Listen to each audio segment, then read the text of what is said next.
What in the hell did I just watch? Welcome to Bear Football on the Barroom Network. John Buffone alongside Tyler Gaines, Ellis, and Aldo Gandia. Guys, the Bears are 1-0. I don't know how it happened. I was so cynical at halftime. I'm still kind of cynical, but I can't believe what I just saw. Let me tell you what you saw. Let me tell you what you saw.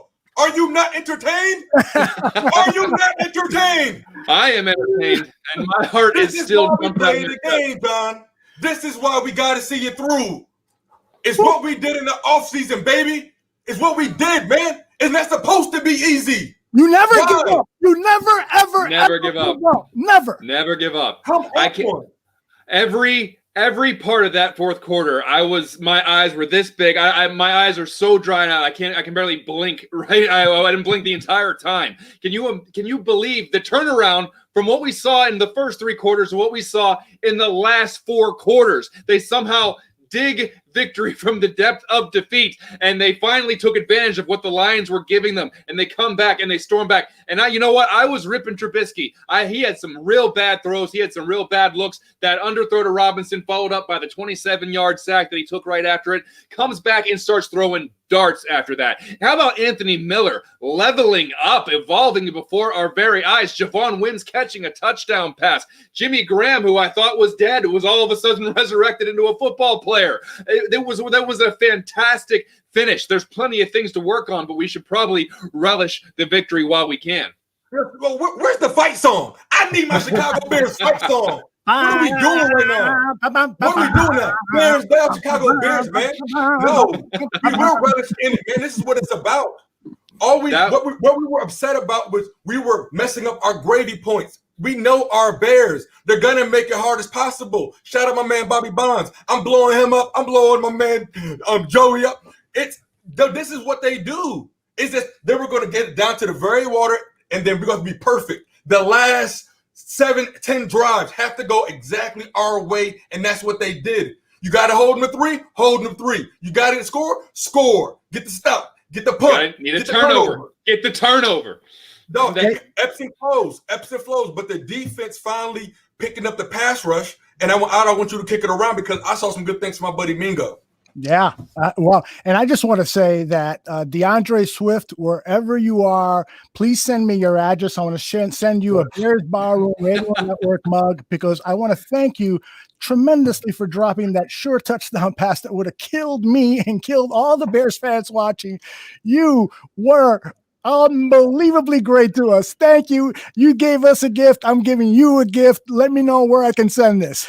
Game ball going to Swift. but how about it? Because the defense looked unmotivated, or they looked like they were demoralized throughout a lot of those drives in the second half. And then boom, when they needed them, they came through. The contact on how about Jalen Johnson acting like a pro already? Jalen Johnson balling out. Yeah, he had his little welcome to the NFL hit from Marvin Jones, but man, did he show up and ball, created some contact. Kyle Fuller, being Johnny on the spot with the opportunity, getting the turnover, and then Mitch Trubisky took advantage of what was given him. I know I'm normally one to jump on Mitch, but he came through when they needed him. They came through. He was clutch when they needed him. Did he not, John? That throw to Anthony Miller was fantastic. Isn't it moments like this, bro, where you could decide your contract? Like, these are the moments, bro. Like, these are the moments that you can point back to. You see what I'm saying? Especially being down. Especially being down. Especially the announcer switch. Did you hear the announcers start to switch in Mitch's favor? Oh yeah. Jonathan Vilma was all over Mitch. He loves him. They're probably going for a burger after the game. But the thing about it was, and this is what we can play the footage. Go back to our first show. It wasn't that it was bad, and I think, John, you have a great perspective on this, brother. It's a boxing match, man. Yeah, it's a boxing match. You're not down till you down. When did we stop showing fight? We was running all day long. Montgomery spinning, Cohen hitting the A gap. Don't talk. That short man can't do anything. Because my man took an A gap, he took a B gap. Then he spinned around. And so at the end of the day, Nagy, we had a couple of things like, well, why would you do that? But then, John, I want you to speak to me. What did you see? When did you see the momentum shift? Because I know what I thought, but I want to hear your guys' thoughts. No, it was late in the game, honestly, because it's got to be, for me, it's a turnover, because that shot that finally showed that you had a chance to actually take it to where you needed to go, because the offense looked dead in the water. I mean, after you underthrow Robinson, which, by the way, someone replied to me on Twitter saying it wasn't an underthrow. Robinson should dive for that. He's supposed to dive backwards. he's supposed to stop and then dive backwards. But nevertheless, the fact that the defense sparked that momentum, and I'm not saying there's not a lot of things to work on, because there is a lot of things to work on offense and defense. Hopefully Robert Quinn's going to add a little bit of some of this whenever he can come back. The pass rush looked okay. They finally got in Stafford's head a little bit towards the end, but I think it was the spark from the turnover at the end that was my big momentum shift. Yeah, I would agree with that. I think that was a big momentum shift, and I think that, I'm so happy that the Bears won, but let's face it, this Detroit Lions team is just putrid in fourth quarters. They began last season by blowing a big lead in Arizona against the Cardinals, a game that they surely had, and then they had a number of other fourth quarter collapses last season. That's going to be the big headline in Detroit. So you got to kind of look at it from that point of view. They gave this game to the Chicago Bears. They had sure. After Matt Nagy tried to give it to them at the end of the first half by stupidly calling 3 passes with under a minute to go and giving the Lions great field position, they end up going into the half. Instead of it being a tie game, the Lions have a 1-touchdown game. They take, in the third quarter, they come out, they got the ball again. That was another reason why you should not have thrown passes. They get the ball again and they score a touchdown. They had all the momentum in the world, and then in typical Matt Patricia Detroit Lions style, they start just blowing it, and I gotta point that out. I'm with you, but I feel like this time around, I feel like we finally took it, gentlemen. Mm-hmm. I'm telling you from the footage, man, because at the end of the day, it was 23, it was 26, it was 23-6, 2-6. Yeah. Come on, yeah. Let's be appreciative. Let's go back to the research the last 5 years that we scored without Devin Hester, without a special teams, without a defensive score, without a special team score. The Bears offense scored 3 touchdowns. And that means something. Okay. No, absolutely. And then, so we got what happened? What bleeding got stopped? And I want you guys to keep us on track here. But Adrian Peterson slashing us. Danny, my man Danny, killing us. Screen. That was on screen. And then a tight end, young man, first round pick. Hutchinson, I'm always messing his name up. Those 3 guys were killing us. We plugged those gaps, but then we got to work. Yeah, sure. And don't get me wrong. Yeah, I agree with Aldo saying that the Lions were kind of handing the game back over, but it's up to the Bears to take that as well. I mean, they had every reason to roll over and die. They're on the road. They're in this new 2020 season that's all bizarre and things aren't clicking. And so they had every right to just roll over and die, but they didn't. And the quarterback had every reason to roll over and die in this situation, and he didn't. He played his butt off. He got it done. But I am going to bring some levity to that. DeAndre Swift catches that ball, we're having a different conversation, but he didn't. So you talk about the positive. Same thing for Jimmy Graham. Same thing for all the drops that we had in the first quarter. Sure. Hey, baby, thanks. You owed us a couple. Because we deserve some too. But guess what? We stayed in the game, though. Look how bad we talked about. Look how much they scored before the half and got the ball back, gentlemen. Yeah. You can't have a better situation than that. Right. Okay. Right. So that's still showing resolve for getting on the guy about his head coaching and play calling, all these different things. And then we got guys tweeting out maybe he might be losing the team or something like that. I mean, we could be emotional in the moment, but when you take a step back to see that was a huge win for, even if we had lost that game, I wouldn't be this happy. But I mean, more happy but I still saw I saw a fight. Yeah. No, you definitely saw a little bit of spirit there. And the thing that I liked about it is Mitch actually took the initiative to run the ball a little bit whenever he saw it.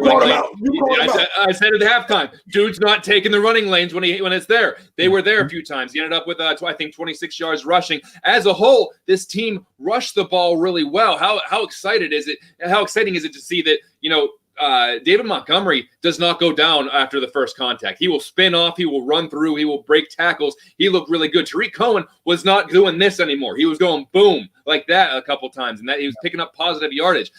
How positive is to see an actual running game to complement what they got now? Three guys averaging 5 yards a carry, bro. Yeah. What? What was like? Come on, let's go. Let's watch some footage. Yeah, well, and this is the game-winning play, Mitch Trubisky's touchdown pass to Anthony Miller, and this is, in my mind, this is part of what frustrates me about Mitchell, because he can make these stupendous, glorious throws, and then at other points in the game, he misses wide open passes. But here's the play; you guys can analyze it. Part of it. First down, and there's the long pass. Able to step up. Able to step up. He planted, left foot was planted, able to step up over the shoulder. There was a play earlier to Allen Robinson that he kind of threw it behind the shoulder and it got broken up. But this one over the backside right shoulder to the sideline, you giving your receiver a chance to make the ball, stepped up. The A gap was protected. He never took a step back. That looked like Brady to me. I'm saying it. Yes, I'm saying it. That looked good. What you think, John? I'll reel you in a little bit on that, but I think that he knew he was going to take a shot on that play, and he had to make a perfect play. And at the very least, that was the only option was Miller was going to catch it or no one was going to catch it, and it wasn't underthrown for the CB to make a play. Look at this right here. The ball was put absolutely perfect. The only two options were incompletion, touchdown, and Anthony Miller made a hell of a catch to take that in. Hell of a throw by Mitch. You can't say much more about it. It was a dime. It was an absolute dime. It was a beautiful throw when a beautiful throw was necessary. And props to him, because it's a pressurized situation. There's people calling for Foles to go in already, and it's crazy. It's the third quarter. Like, put Foles in. You can't be much worse. Put Foles in. And I'm sure that Mitch probably has thinking a little bit about that as well, or maybe he's not. But in a pressurized situation, he made the perfect throw, and that's what won them the game. And the defense is still, a little back and forth. We can talk about that a little bit, but defense stepped over the need to. And I should say that highlight was on the Chicago Bears Twitter feed. So anyone who wants to see it can go back and check it out there. And we're also going to rely on the Chicago Bears Twitter feed so that when Matt Nagy goes to the podium, we'll go listen to some of his Q&A with the reporters, Chicago reporters, and Mitchell Trubisky is scheduled to talk with the media, and we'll pick up some of that as well. But I am with you guys. There really is a lot to be thankful of. And in terms of what the Bears actually did, it is huge when a team doesn't give up. It is huge when a team keeps playing. On the road.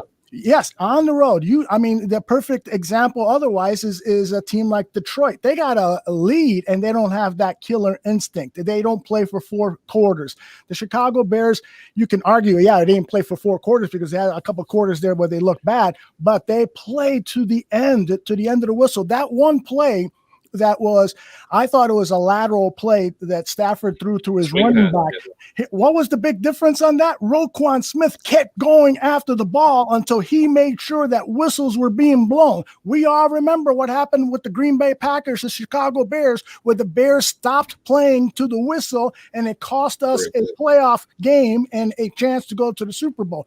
So this team, you gotta say that they probably played for that name. They played for one another. So, that was huge. As Bears fans, we want to see that. No, that the atmosphere is there. Obviously, that the attitude is right. Matt Nagy, if nothing else, can get his guys to play for him. He can get those guys motivated to play to the very end. Now, we've seen that it can be passionate yet dysfunctional, but it's always trying to win till the very end. They took advantage, and props to the offense for taking advantage of some of the banged up secondary of Detroit. They lost some guys. Okudah didn't even play. Was it Desmond Trufant who didn't finish the game for Detroit, or another CB that didn't play for Detroit?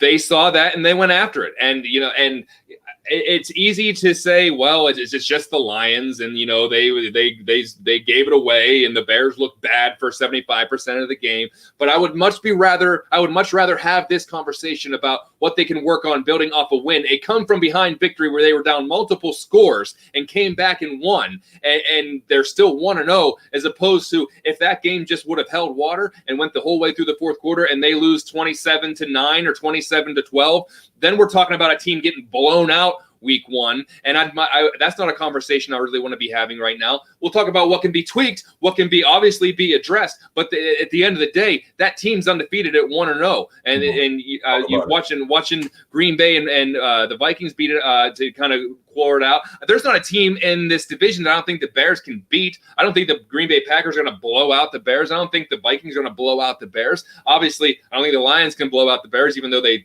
tried to today. Every win's going to count in this division.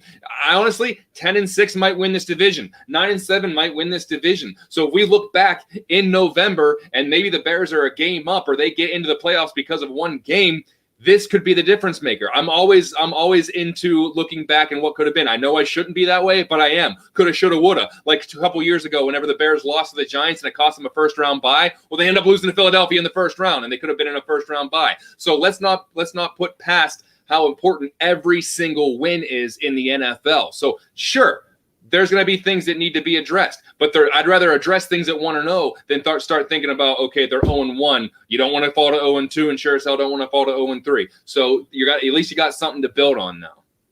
Double facts. I'll tell you one thing real quick, and I don't want to hear from you, brother. A mind once expanded never returns to its original form. And we want our team to be champions. Okay, we want that. And so at the end of the day, we got to be able to withstand some pressure. We have to go through this mentally. We talked about enough. We have to go back and think about what happened even on the defense. We saw Khalil Mack taking a whole different role. We saw Khalil Mack getting vocal, getting the guys together. Adrian Peterson was eating. He was eating, and I like AP. I like he looks like the old AP. I respect him. I respect that man's gains. I know what he does for his body, and so I'm like, dang, he back to the division. But we bottomed up what we needed to. They were up by 20 points. All they had to do was keep doing what they've been doing. We made adjustments. It's okay. At the end of the day, it's not about are we playing bad. We act like we didn't see Deshaun Watson and Mahomes missing passes. We had like Aaron Rodgers doesn't have. He has Hail Marys. It's okay. The goal is to win the game, yo. And good teams find a way to win ugly. But that was it. That was beautifully ugly, if that makes sense. Yeah, that was a beautiful gracefully in your home. Oh yeah, we're about to take this next fight up out of here. See y'all when we see you on Thanksgiving and see you again. But it's a triple win. You first game of the season, tone setter, conference and divisional win. Just like my man John said, every game matters. This is a huge win. Yeah, there's no doubt about it. I one of the things that was impressive about this game for all four quarters was the rushing attack and the play of the offensive line. I think, Matt Nagy promised that he was going to have more of a commitment to the run. And there were some times, of course, that I was yelling, run the ball, and he did not. But nonetheless, I was impressed by the fact that there seemed to be a bigger commitment to running the ball. And I was also super impressed by the play of the offensive line. Let's face it. Nobody has gotten more shit over the past year than Charles Leno Jr., the left tackle. I thought he went out there and played a really, really solid game.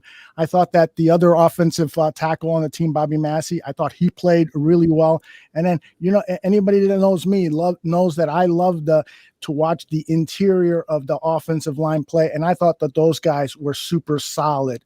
You're talking about James Daniels at the left guard, Cody Whitehair at the center, and at the right guard, Jermaine Ifedi. Hell, their names weren't called at all by the broadcasters, and that's usually a good sign for offensive linemen. How many holding calls? None, right. Exactly. So, lots to build on. Again, that's going to be my theme. Yes, the Lions, helped us tremendously, but still a lot of good signs to build on. And I'm super psyched about what the possibilities are for next week as we come back home and play the Giants. One thing I want to say about the offense, and I'm gonna give Trubisky his due because I'm not the guy that usually does that, but I will say I liked how he spread the ball around today. I think you had 3 guys with at least 3 receptions. Anthony Miller 4 for 76, Allen Robinson 5 for 74, Darnell Mooney, Money Mooney 3 for 38, and Jimmy Graham 3 for 25. That shows that you're not locking in on one guy and trying to force it, kind of like what we saw with Robinson last year, where I don't care if he's open, I'm going to make the one read and go with it. And he was able to spread the ball a little bit. Now, Jimmy Graham did not look good at points. Other points looked like, obviously, being able to haul in that touchdown pass, almost scoring another one, looked pretty good. So to be able to have some layers to the passing game where it's not just Allen Robinson or bust. You see Darnell Mooney, obviously he made an impression on the coaches in training camp to get that much playing time, and he took advantage of it. He had 3 catches. He looked pretty good, and if he gets space, he's going to burn everybody. Notice one person that we didn't see really involved in the game today was Ginn Jr. I mean, I saw him on the field. I didn't see did he have it? He had 1 target. So maybe we see that transition to Mooney being on the field a little bit more if they continue to see what they like out of him. And something to build on here is these targets here that were to the tight ends, Demetrius Harris and Cole Kmet. Those guys should have had touchdown receptions, but the one to Kmet, it looked like Trubisky expected him to go towards the middle. Kmet went to the right, and it was a badly thrown pass. And then the one to Harris in the end zone, Trubisky had Harris wide open in the corner of the end zone and overthrew him. So that's a throw I really wish he would have made. That's a throw I really wish Mitch would have made, because it was there. It seemed like it proved you're an NFL quarterback kind of throw, and he just kind of overthrew it. But then hopefully with time. On the contrary, though, John, he went against the grain on the left-hand side. Something that he's not great at. I think he made up for that, because that had to be accurate. That was still over 3 players, and also the pressure was on. He wasn't winning the game. He had to do it. Like, you could just see him actively fighting for his job, but still staying calm enough to he went through progressions like I've never seen him do before. Mm-hmm.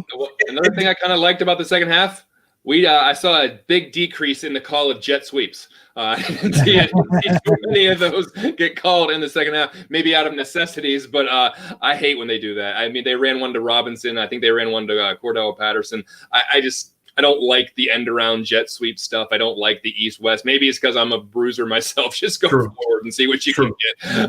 But I like that they didn't completely abandon the run game. And when called upon, when is David Montgomery not falling forward? Honestly, I didn't see him get pushed back. He is falling forward every single time he totes the rock. I am really excited to see it. And if he's banged up, if he's not 100%, because everyone was saying Montgomery's not playing. Montgomery's not going to play 1 week. It might be 2 weeks. He played. If he looks like that and he's hurt, guys, he's only going to get stronger as the season goes by. If that line can keep doing what they're doing, they're going to have an actuul formidable running game this year, and that's going to put a lot of pressure off the quarterback. Is Christmas coming early? I'm trying to be quiet, but you're bumping me up. I'm trying to relax and let you talk. But, bro, you're giving me all my gifts. You're giving me my dessert early. I know. I'm not usually this positive. I understand. Keep going. I want to know this positive, but I'm still on that high of winning the ball game, and I like what I saw. You see, bro. You're saying what you see. There's nothing wrong with that.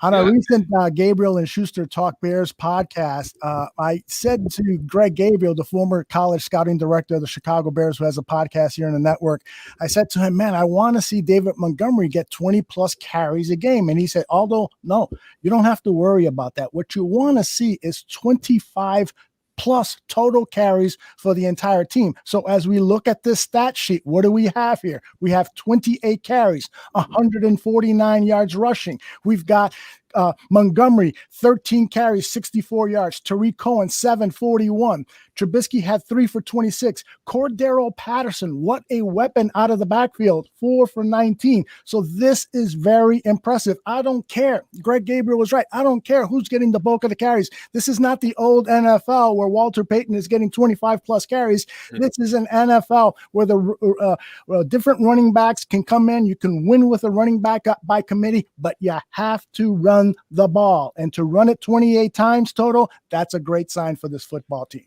Aldo, I really want to give, if it's okay, John, I really want to give a special shout out to shine a spotlight on Cordell Patterson because I've always liked him. I liked him as a player. He was the only reason why the Bears lost to the Patriots that game, because Mitch kind of outplayed Tom Brady in that game, but it was because of Cordell Patterson's 2 kickoff returns that we lost that game. But we got him.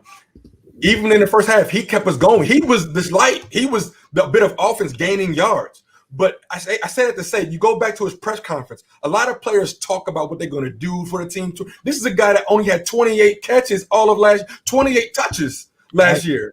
Only 28 touches last year. And then they call him to the office. They said, we're going to put you running back. He's like, I want the ball. I should always have the ball. And I'm like, finally. I was going to reach out to him, yo, that's the realest interview I've ever heard. Because somebody not afraid to say, I'm a football player. Give me the ball. Like, give me that Des type of aggressive. Somebody wants to help the team win, but then again, to come here and show it up the A gap, special teams. I mean, the second half, it was Cordell. That was the beginning, guys. The momentum for me was the start to it, because we got the ball back. Cordell got us to the 40. Then Mitch gave us great. Right there. And that just gave us the spark. So really shout out to Cordell Patterson, once again, Ryan Pace, for bringing in those weapons. That guy that can be a danger on anybody else's team. But Matt Nagy showing how these guys can work together.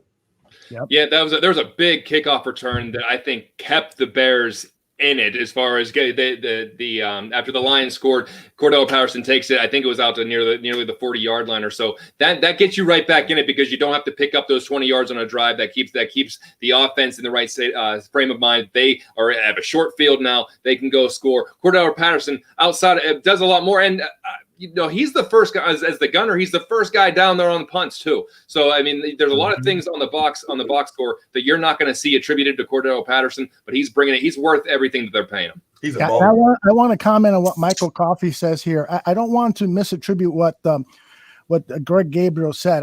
Greg Gabriel is not saying that a running back should not carry the ball 25 total times, have 25 total touches and so forth. He is mainly just saying that there has to be a commitment to run the ball. He's not against one back having, the majority of the carries. He's just saying, that where the runs, the carries come from can vary from week to week. And I think that is correct. And I want to make sure that I say that, because Greg Gabriel, despite the fact that he's even older than me, he will kick my ass. That man is solid. No, but you said it right, and then that's 100% correct. I don't think there's an NFL coach that would not agree with that assessment. That just makes sense. At the end of what's the goal? Win the game. It doesn't matter where it's come from. And keep the legs fresh, man. You don't need to grind David Montgomery in like they used to do with Jordan Howard, where it's just you got 20, 25 carries and maybe 30 carries, and you're dragging by the end. Remember, I think it was a couple of years ago, was it 2018 or 2017? Jordan Howard was being put together with bubble gum and paper clips. He had a shoulder problem, he had a knee problem, or whatever it was. He was getting beat up. If David Montgomery can keep those legs fresh into week 10, 11, 12, 13, 14, and maybe even a playoff run, then that's hell, spell him with Tariq Cohen, spell him with Cordell Patterson. Keep those legs going, keep everybody fresh, keep a good rotation there if it's effective. Now, if Montgomery's the hot hand and he's ripping off yards at 5, 7, 8 yards a carry, and the other guys aren't doing it, then boom, go ahead, let him run the ball 20 times. But if you can be effective with that rotation, there's absolutely no reason not to do that, because it keeps everybody fresh and it keeps everybody healthy. Preach, John. Preach, John. Get it, John.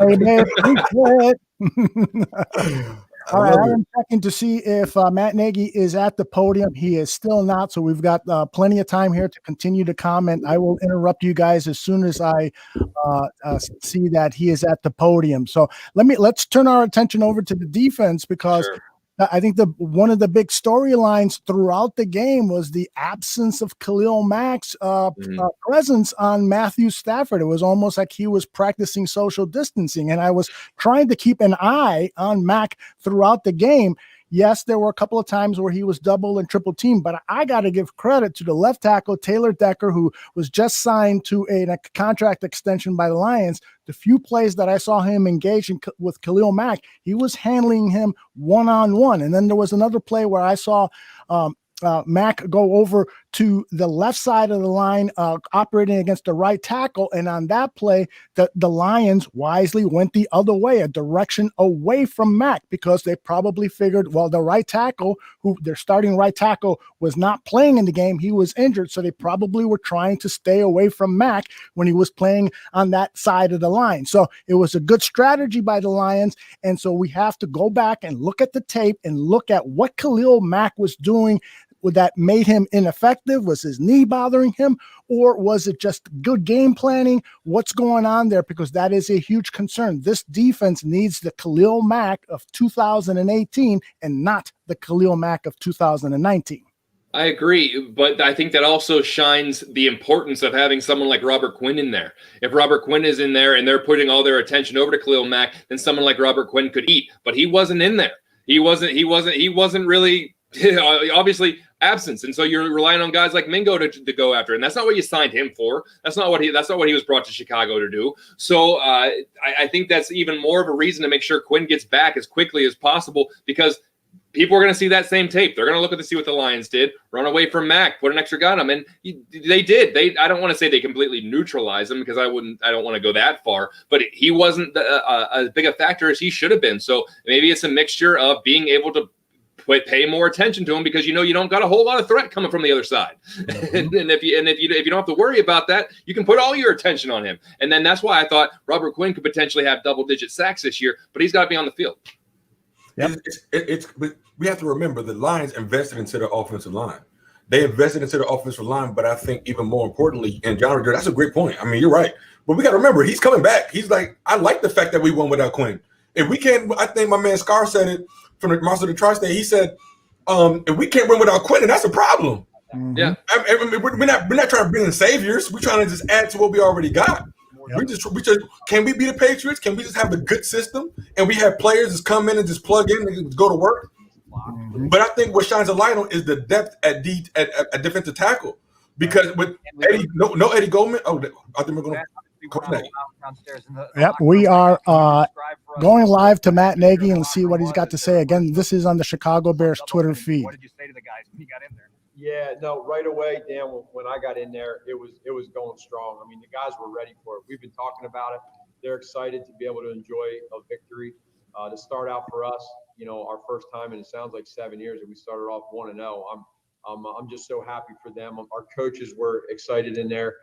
They were well experienced in that club dub there. That atmosphere was fun. It went on, and then at the end, we just, like always, we were able to get a nice little breakdown, a couple booms in there, and then break it down and get ready to enjoy tonight, but then focus on the Giants for next week. But it was great. Kevin Fishbane. And Matt, the touchdown Anthony looked a little bit kind of reminiscent of his big catch last year at Ford Field.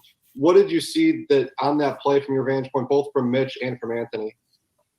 Well, what I love about our guys and our team, and me being around more of the offensive guys during the game, is they're coming over to me and they're telling me, I can beat this guy, I can beat that guy. And when you have that input, you have that confidence from your players, you love that as a coach. And so Anthony Miller, Allen Robinson, all these other wide receivers that were over there, they really like their matchups. And then of course you got to make the throw. So I just appreciate their willingness to keep fighting. No one ever had their head down. They didn't care about the score. They just know they wanted an opportunity to get the ball. And then when you get that opportunity, you got to make the most of it. They did that. Mitch made the throws, whatever it was, 3 touchdowns in the fourth quarter. But when we needed it most, the guys stepped up. And sometimes that's how you win. And we did that today. Jason Leisure. Matt, with the limited offseason, no preseason games, how crisp did you think things were today? 1, in the passing game, and 2, on defense? I thought so in the passing game offensively, again, I thought our play actions were good. I thought our third down was not good. So we'll get back on track with that and stay away from those 3rd and 7 pluses. Defensively, I said it to our team. Everybody knows it across the league. I'm sure, without having those preseason games, you see some of the tackling issues that are out there. That's natural. That's normal. But our guys, it's not that they can't tackle. They just got to get back into the groove. So, situationally there at the end, I thought the three phases together really worked hand in hand, coming down to that last and final play to be able to, protect the goal line, protect the sideline, and eventually come out with the win. Chris Emma. Matt, you spoke last week about Mitch potentially rewriting the story and producing something really kind of cool. I know that you got to go through the film with him. There's a lot to really dissect, but in the moment, leaving the field after this win, what could this win mean for him? Well, I think it's important to understand that for all of us, these type of wins are the ones you remember, and they can really help you get the season going the right way. You look at the other end of it. If you don't get this win, what do we all do, right? We dwell on what happened in the first quarter, the second quarter, and really part of the third. Instead, this win shows us a couple things. It shows that we can handle adversity as a team. It shows that we stick together, which we've already checked that one off. We did that last year. But it also shows that there's some things that we need to get better at. So we're not going to let this win deodorize any of the stuff on offense, defense, or special teams that wasn't good. That's why we have our good, bad, and ugly video clip that we do on Tuesday morning that we'll show, and then we'll get better from it. But we're 1-0 right now. We appreciate that. We know that we got a lot more to go, but it's hard to win in this league. So to be able to win right now, it just really helps you for the future. Fred Biggs. Hey, Coach, curious about two things. One, initial reaction at how the O-line played, and then what you thought of the running game. It looked like that was a clear emphasis, something you wanted to get to early, and you stuck with it. Yeah, Brad. No, I appreciate you bringing out that in regards to the O-linemen, because sometimes they never get their credit, and I thought they did a really, really good job establishing that run early on. Especially there were some nice runs, 6, 7, 8-yard runs. We stayed patient with that. In the end, it looks like it was about 4.7 yards per rush, which you love that in this league. That just helps you be able to stay out of those third and long. So that's the part we got to go back and say, okay, why were we in more of those 3rd and 7 pluses situationally throughout? But they did a really good job with that. I thought Coach Juan and Coach Donnie, their communication too, down on the sideline, talking through things that we like and don't like, protection-wise, run game-wise. That's what it's all about. And credit to the running backs, Coach Charles London. So, that's all a part of this. Stacey Dales. All right. What are your thoughts on what Mr. Matt, hey, Coach, Matt Nagy said? Let me kill his audio two questions first. for you. What the heck is going through your mind when Fuller intercepts? Oops. And what did you guys say to each other? All right. There we go. I mean, it kind of backed up what we were talking about. Nobody quit. Nobody had their head down. And the fact that the wide receivers, every one of them likes their matchup, I like that. And you see it, that reflects on the box score. I mean, you see when you can see four receptions here, 3 here, 3 here, 3 here, that shows you that, the quarterback has confidence in his guys. The wide receivers have confidence in themselves. I will say I don't love the third down efficiency that I saw today. That wasn't great, especially in the first half. I mean, they finished 3 of 11, 2 of 11, something like that. 3 out of 11. Yeah, and that's something that on both sides of the ball. Mind you, defensively, they gave up some big third downs that you wish you could see back. I mean, there was a huge throw. It was like a 3rd and 17 to Amendola down the middle of the field. Hated to see that because I thought they were almost going to get to Stafford and they didn't. And so both sides of the ball, I think, have some questions on third downs. But that's something that I guess it can come with time. Then if they are going to use this momentum that they have in the fourth quarter.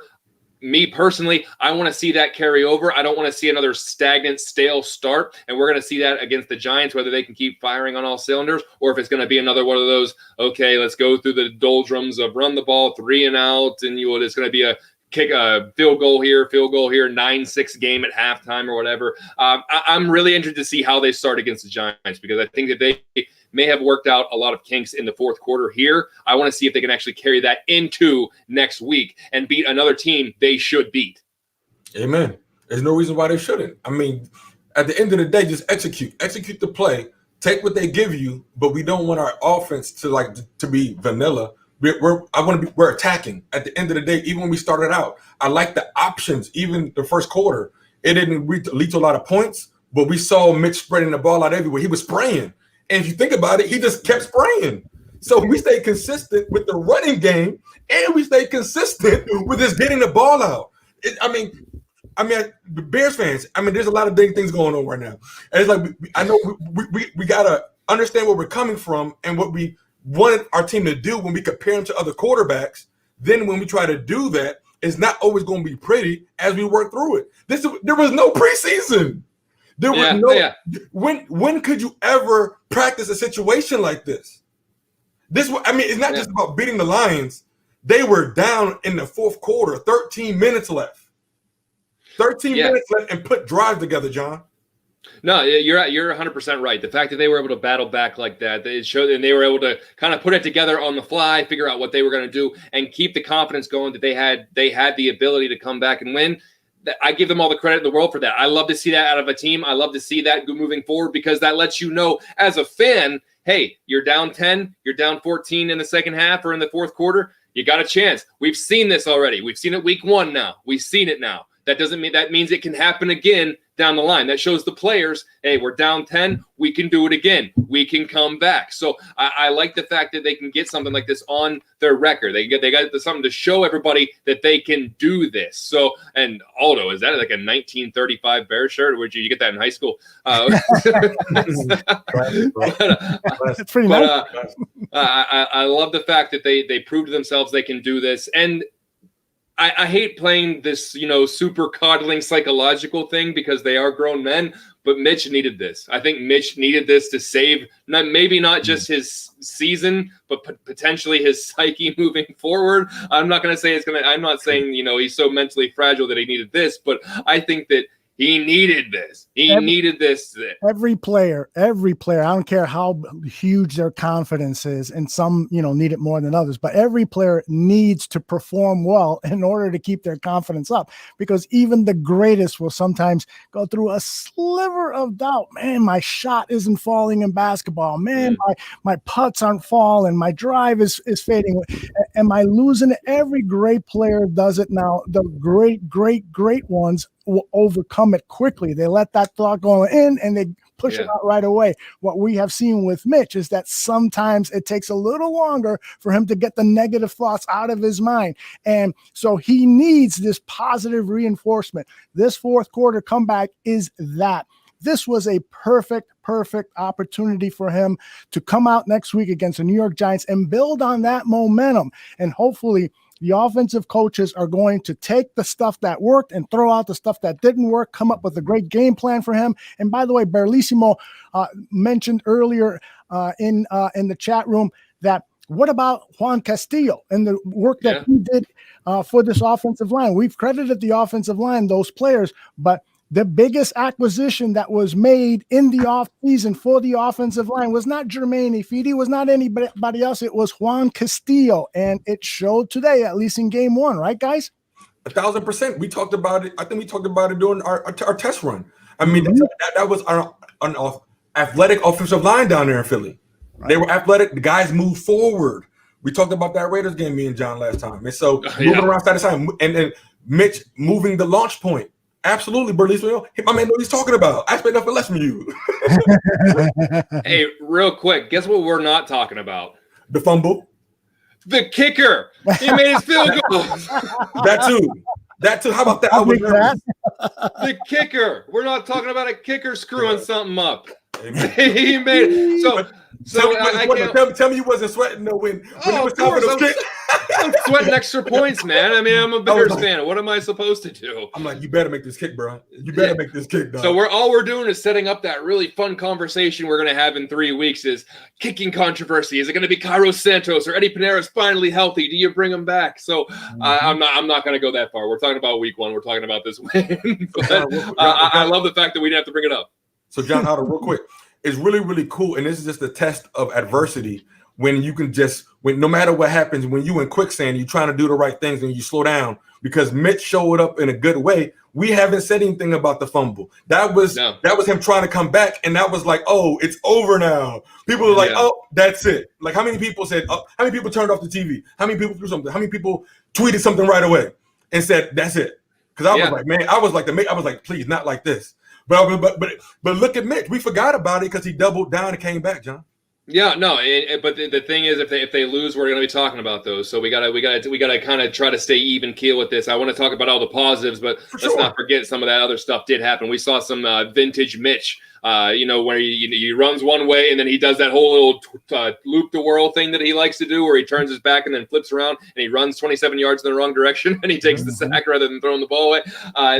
Those are still things that need to be cleaned up, and you hope in year 4 those will be cleaned up moving forward. But you do see he has tendencies to pull through in the fourth. We saw it. I'm going to go back 2 years ago against the Eagles. He had a great fourth quarter. He did what they needed to do to win that ball game. Yeah. And so maybe it's the Tebow effect where he shows up in the fourth quarter when you need him, but we didn't see that much last year. But I would love to see him put a full game together, because then you start seeing dude came out. He was prepared. He knows the coverages. He knows exactly where he needs to go, or he can look off somebody and go somewhere else, and he can look off defenders.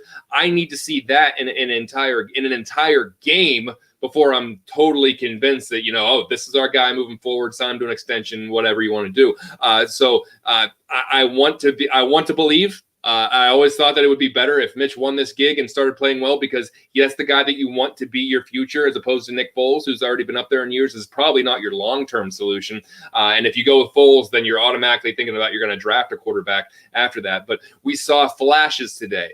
I desperately want to see that quarter 1 through 4. I want to be able to see that, and I hopefully we can see something like that against the Giants. I like seeing you smile, brother. I just like. I know you're trying to hold it back. I know you're trying to be neutral, but yeah. but that's really good stuff, and that's good stuff, brother. What you got, Aldo? No. Well, I'll tell you what I got. I got kudos to this defense. I want to single out a few players. First of all, Eddie Jackson, I thought played magnificently. I thought he was. I just he was all over the field. He was all over the field. EJ was in prime time, and Tayshaun Gibson might be junior. Excuse me. He might be that perfect complement for Eddie Jackson since Adrian Amos left. So I'm hoping that continues, and I'm hoping that interception by Kyle Fuller was made possible by that sensational play, that effort by Eddie Jackson to break up that play, and so that was great to see. I thought that the play by the rookie, he got picked on a few times, and John, you mentioned it at the top of the show. He got picked on a few times, but nonetheless, he came through when it was needed, and he showed promise. He's a second-round draft pick, missed a bunch of this already abbreviated training camp, and so for him to go out there in Detroit on the road against Matthew Stafford, he played well enough. This was somebody in the chat room said the Bears won their preseason game. Yeah, in essence, this was like a preseason game. Yes. But guess what? It really counts in the standings, and so that's why we're also. It would suck if we lost. It would suck if we lost it.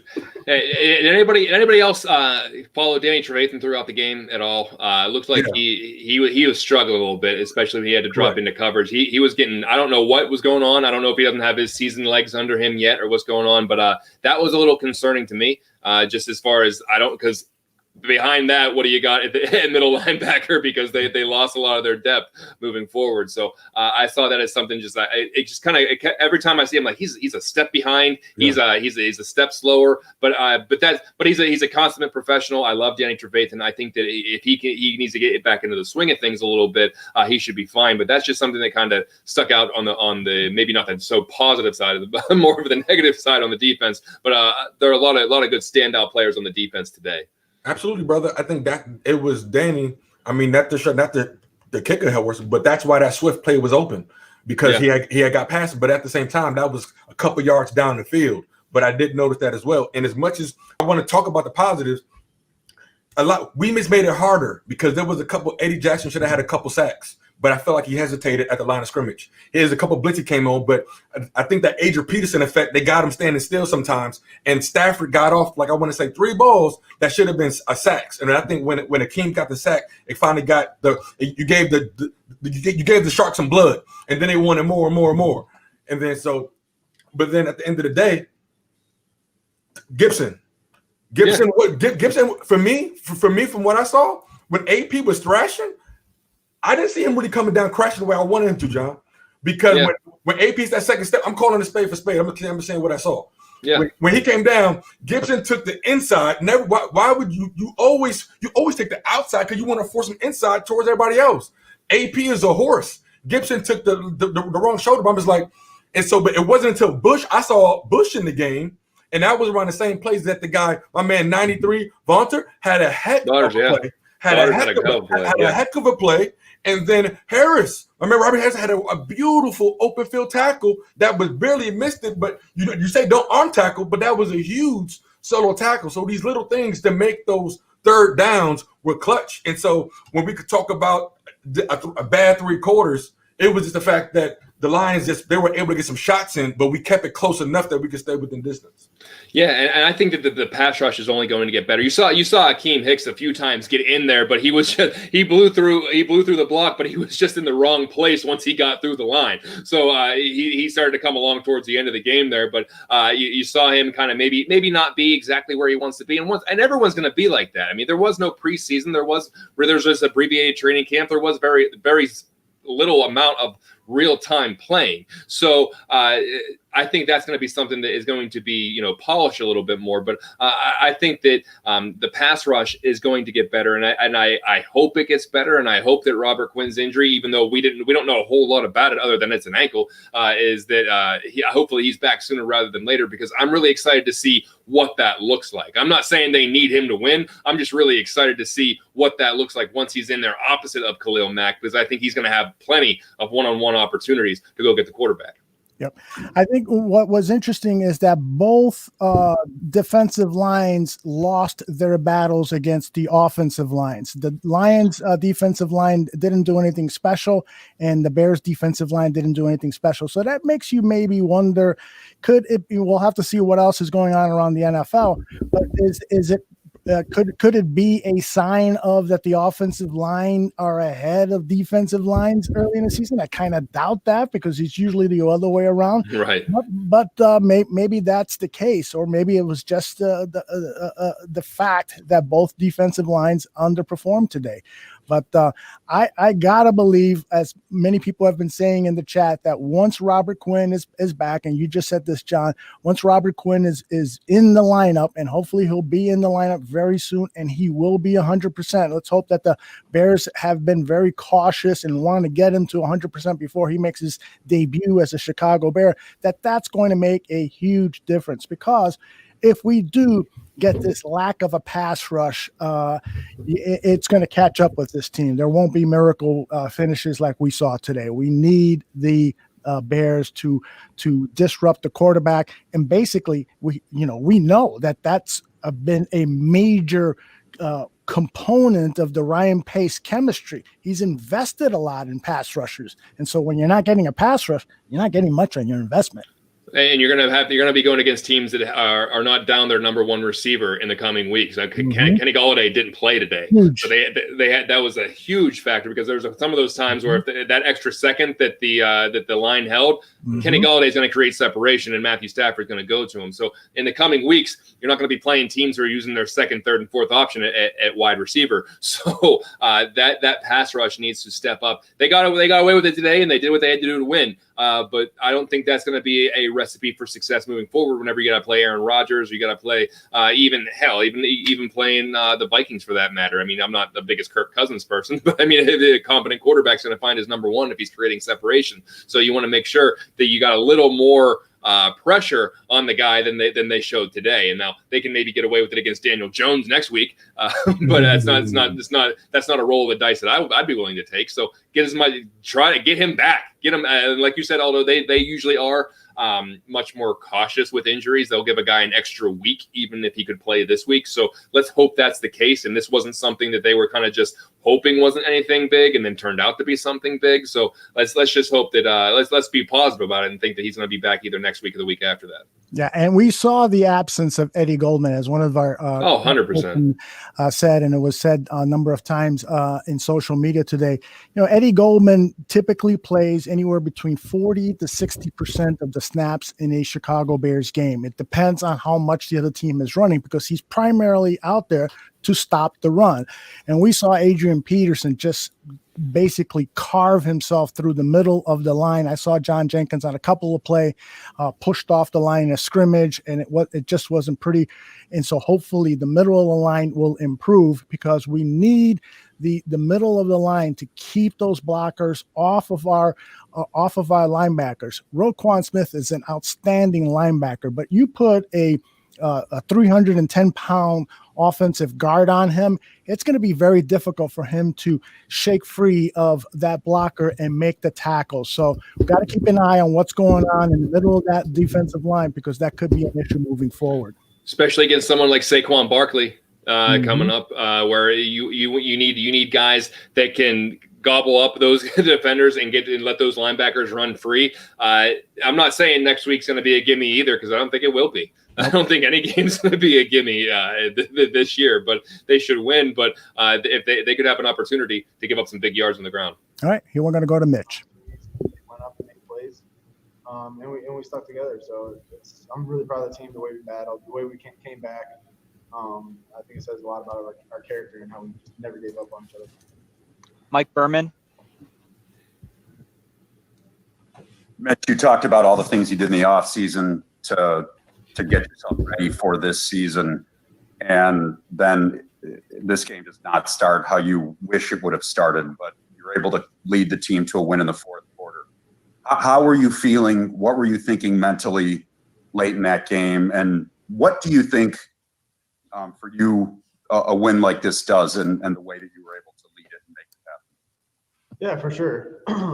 First half didn't go how I wanted, how our offense wanted. We knew we got to be better on third down earlier in the game, and especially in the red zone. But I think what really helped me first half to second half was when you start to get in a rhythm, you start to not think. So getting out of your own head, not thinking about anything else except the next play. And that's what we did as a unit, I thought, and myself. So I was just going out there and playing, letting the game come to me, seeing the defense, going through reads, and taking what they gave us. So we just had a mentality on the sidelines. We got together as offense, and we knew we weren't out of it once we were down by 17. We just one play at a time. Like, we don't have to do anything crazy. We're still in it. Let's stick to what we do. Let's find completion. Let's just go down there, play our game, but take it one play at a time. And I think when we started getting to a rhythm, you start to not think and just play fast, and I think that's when things started to roll for us in the second half. JJ? Mitch, Anthony told us that earlier in the game, they're throwing some zone concepts at you guys that you maybe didn't expect, but then later on, they switched to playing a little bit more man. Did that also help you guys get in the rhythm a bit, just going against a defense you have beat pretty significantly and consistently? Yeah, I think they were doing a good job mixing up, especially in the first half. And then when it got down to the wire, I mean, they're gonna play what they trust most, and that was man for them, and we knew that. So it was all about winning our one-on-one matchups. The O-line did a great job winning their one-on-one matchups up front, giving me time, and the playmakers made plays down the stretch. But I also thought they did a great job mixing in zone in the first half, doing a couple confusing looks. But you're always going to have that in the first game. So we just got to continue to get better on offense and get ready for next week and try to find those things in film study. But that's always going to happen. You're always going to have some unscattered looks, but we just got to trust our eyes, go out there and play as a unit. And we did a lot better job that second half. How about Arkush? Mitch, there were a handful of throws in the first half, mainly a couple to Graham, a couple to Allen. It was really hard to tell if you were off just a little bit or if they were mistiming leaps. Is that kind of what you're talking about, that first half with no live game action? Did it really just take a while to get into the rhythm of the game? Yeah, I think that's exactly what it was. It was just, I mean, football is a game of inches. So if I'm off or they're off by 1 inch, it could change the course of a play. And I think with it just being a new year, first game of the season, no fans in the stands, it's a little bit different feel. So coming off training camp, no preseason games, that was the first time we went against someone else. So you're always going to have those, but it's just trust. You just trust the reps that you got in practice. You trust that if you run the offense, it's going to come to us. And I think that's what we did. We just stuck together. We grinded it out, and we created more rhythm. But obviously, if we want to be a great team, we gotta learn from that, and we got to start faster. And that's on me and the rest of the guys on offense to fix that.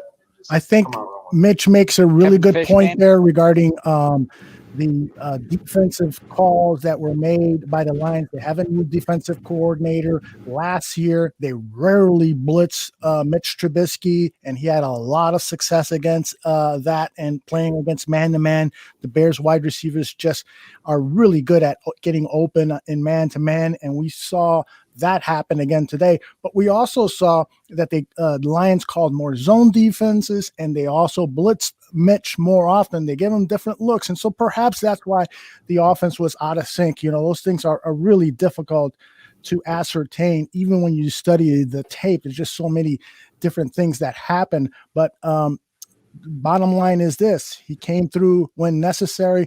And boy, oh boy, if you were to have the Mitch Trubisky we have seen in fourth quarters throughout his career, you know, for all four quarters of football, we might be talking about a perennial Pro Bowl type player. Yeah. Fourth quarter, he is not dynamite, isn't he? but it's a combination of things. We just can't forget that. Nagy just talked about it even before. What did he say? He said I had good. My line was blocking. He gave credit where credit was due. My line was blocking. That's a great freaking leader right there, man. I'm so glad it's my freaking quarterback. Because he's just a good kid who loves his teammates, man. He's out there balling, trying to leave it on the line. John just said it. He could have folded. He could have folded especially after the fumble. Fourth quarter, he's like, oh man, this ain't gonna happen. But come on.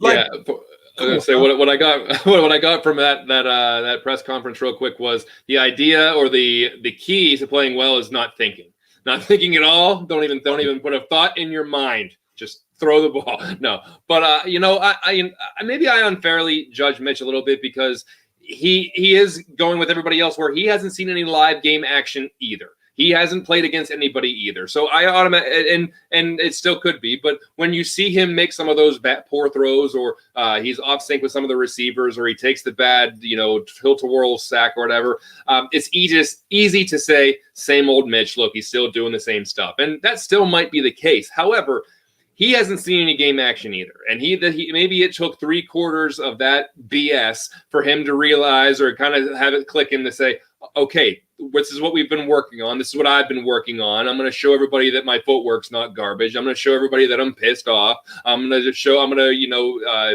prove my teammates right when they say that I'm a different quarterback this year. So, you know, maybe it did take a little while for him to get started. I'm still a little reserved on that, but I will give him the benefit of the doubt today that it may have just taken a little bit with everybody else, just like everyone else we saw. It might take a little bit of time to knock off the rust and move forward.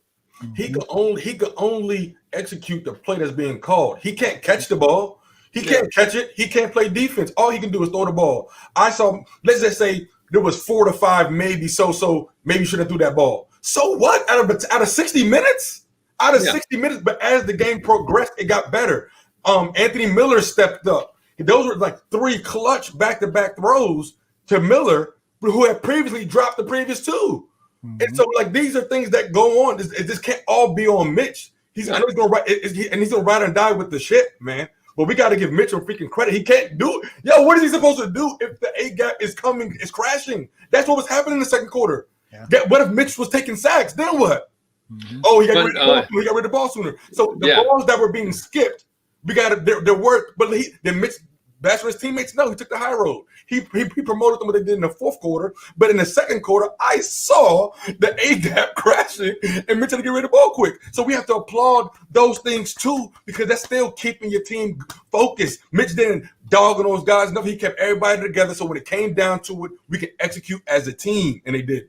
Sure, but there were plenty of things outside of that didn't look good either. I mean, I talked about the third down conversion rate that was pretty awful. And at one point he was 8 for 20. Whenever coming out of halftime, if your quarterback's under 50% completion percentage, I know that there are some drops and there was maybe some miscommunication, but regardless, that's bad. That is a bad completion percentage for anyone, regardless of drops and miscommunications and A-gap crashes. So I'm not going to say that everything is always 100% on Mitch, because we saw a lot of contributing factors. But there's no doubt about it that he had to find a way to play better, and he did. He did find a way to click it over. 3 touchdowns in the final quarter. What else do you want from your quarterback? I mean, that like you said, so only the greats do that. And I'm not saying he's great, but I'm saying that was a great performance. So he found a way to push all that stuff behind him and move and take the bull by the horns. He was able to perform late in the game when he had every reason to not. Yep. Let's take a look at Mitch's second touchdown pass. This one to Javon Wims to get the Bears within reach of overtaking the Lions. It's 3 minutes and 5 seconds to go in the fourth quarter. It's 1st and goal, and he finds Javon Wims out here on the left flat. Take it away, guys. I think this was his second option if you look at it. I think he was trying to go to Allen Robinson here. Yep. Inside, correct. I agree with you, right? Yes. Totally agree. Here it comes one more time, Tyler. And that's something we wouldn't have saw last year. Yep. Yeah, exactly, John. That's exactly what I was going to say. Last year, he would have rushed that to Allen Robinson. It would have been incomplete or maybe a pick 6. But he kind of baited them down and created that gap in the corner. And that's just on the run. And that's things that his receivers were talking about that he was doing good in the offseason. Moving on the run. Look at my man. I think he was looking at Robinson. He had everyone crashing Robinson, and then he made a really accurate throw to Wims. Look at that throw. Nowhere else other than the receiver probably was going to catch this. Yep. And you know why it was covered like that? Because the Lions were watching his tape from last year. And that's exactly why they were playing. Look, they played the passing lane to Robinson. The extended route, the one who's getting all the attention. And it left it left Wims, who was a physical specimen, on one-on-one, man-on-man with a 3rd string, 4th string DB. Yep. And that's just great stuff. And let me point out that, a lot of criticism towards Jimmy Graham regarding his blocking. And I went on Twitter and said, you know what? This guy's blocking is actually improved over the last few years.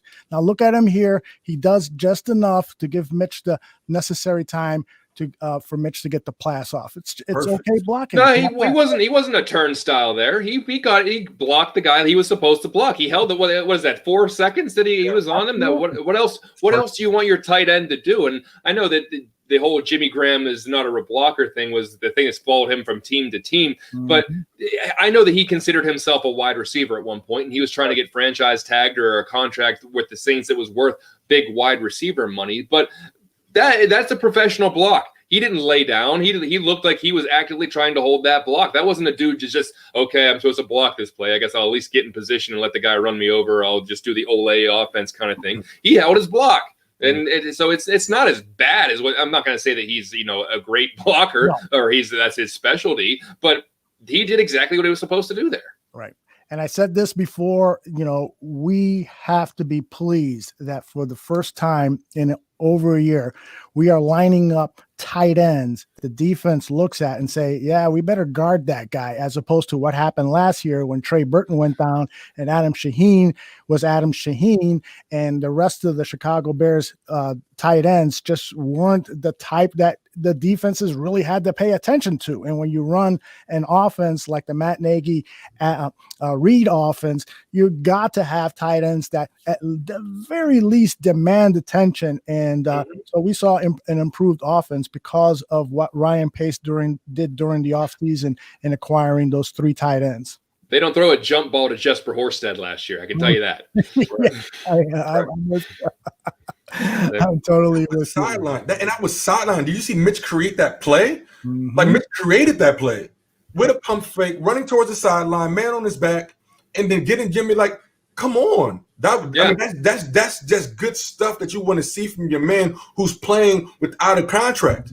That's play, and that's just for him to step up now. When we talk about let's talk about it. We got some time. We in a rush for. Let me know if we got. Let me know if we got a thing. At the end of the day, we talk about his draft position. I'm just sick of the whole. I'm not trying to. I don't care. I love Mitch, but at the end of the day, when you talk about Mahomes and Watson, but when if you're gonna compare it, you gotta call a spade for spade. I know it's not the Super Bowl, I know it's not the playoffs, but you can only judge. He can't control his schedule, and he did what he was supposed to do with the team, and he executed that. Compared to what we were talking about, especially under these circumstances. Think about all the miscues. John, talk about all the miscues. How many missed opportunities? See, we scored 27 points, but guess what, guys? We were in the red zone 3 different times earlier. They should have had at least 14 points going into the half, probably. Okay, so can we talk about that, please? Because I feel that's the potential that I bet on. Because we see that potential. Because they got down there, they were smacking the Lions around. They just didn't execute, but they kept it close. They got warmed up, and as the game warmed up, they started to execute. Yep. Now, and the thing that got Aldo all hot and bothered at halftime, where they called the 3 passes before the half, right. And then Detroit was able to score.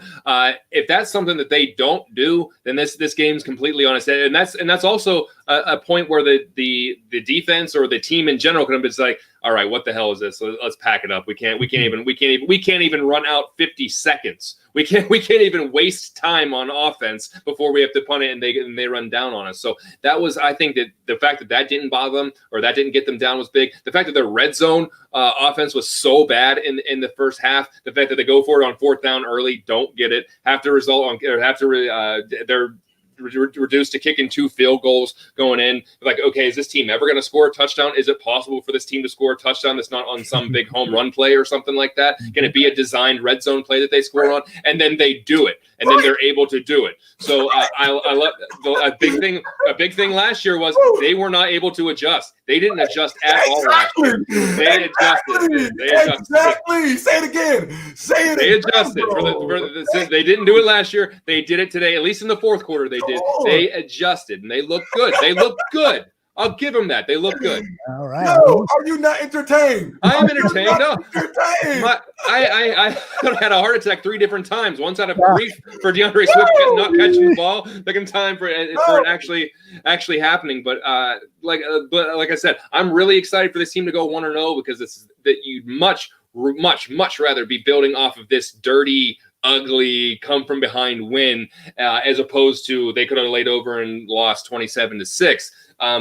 We got to make sure that we keep everything in focus, though, because they were a DeAndre Swift catch away from losing this ball game. So there's plenty of stuff that needs addressed. They're not world beaters by any stretch of the imagination, and they got to tighten up some things. Let's hope a full week of practice and some game film, actual real live game film from 2020 that they can use moving forward. They can do that. And it's not like they're playing Kansas City next week. They're playing the Giants. I'm not saying it's like I said before, it's not a gimme game, but it's another good team to see where you're at and test some things out and work through those kinks that every team is still working through. The Bears got pretty lucky that they could start the season with the Lions and the Giants because if they were playing Kansas City today and they were down by 20 points or even a middle of the road team, a lot of times they're not going to come back from that. But they're playing teams where they can work through a lot of this stuff and still come out on top. So I think having the Giants next week, they can continue to work out some of that stuff that kept them back, work through some of those miscues, and then hopefully 2 weeks of games will actually have them ready at full tilt to actually go into the heart of the schedule and start making some hay. Lots of talk in the chat room about the defense, and I want to address the defense. But first, prior to that, there was a debate going on whether Matt Nagy is doing a good job of calling the plays. And I'll offer this suggestion first, and then I want to hear what you guys have to say.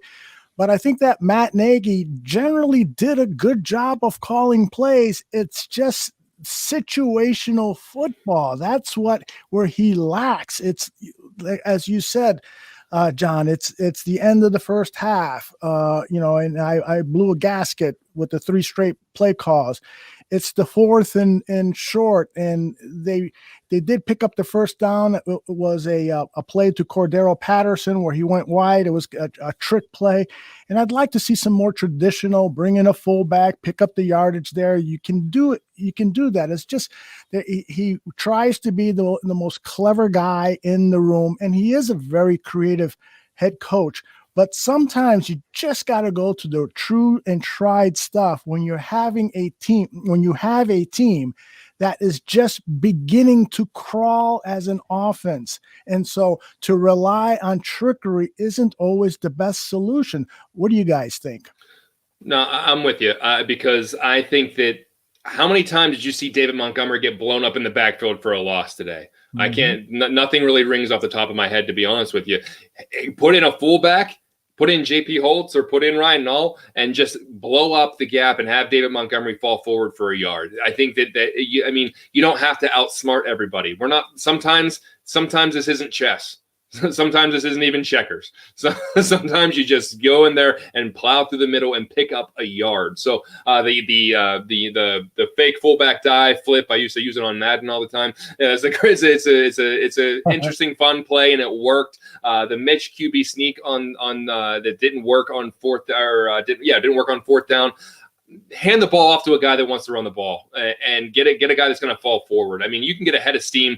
You can get ahead of steam with David Montgomery and pick up a yard instead of Mitch taking the snap and then trying to fall forward and spin around and at least floundering around like a boated fish. I mean, you gotta give it to somebody who's going to pick up that yard. So yeah, situational football. Hey, he comes from the Andy Reid coaching tree. That's never been Andy Reid's strength either. Situational clock management and coaching. So he gets it honestly. But yeah, you'd like to see. I didn't think the play calling was bad. I didn't think it was.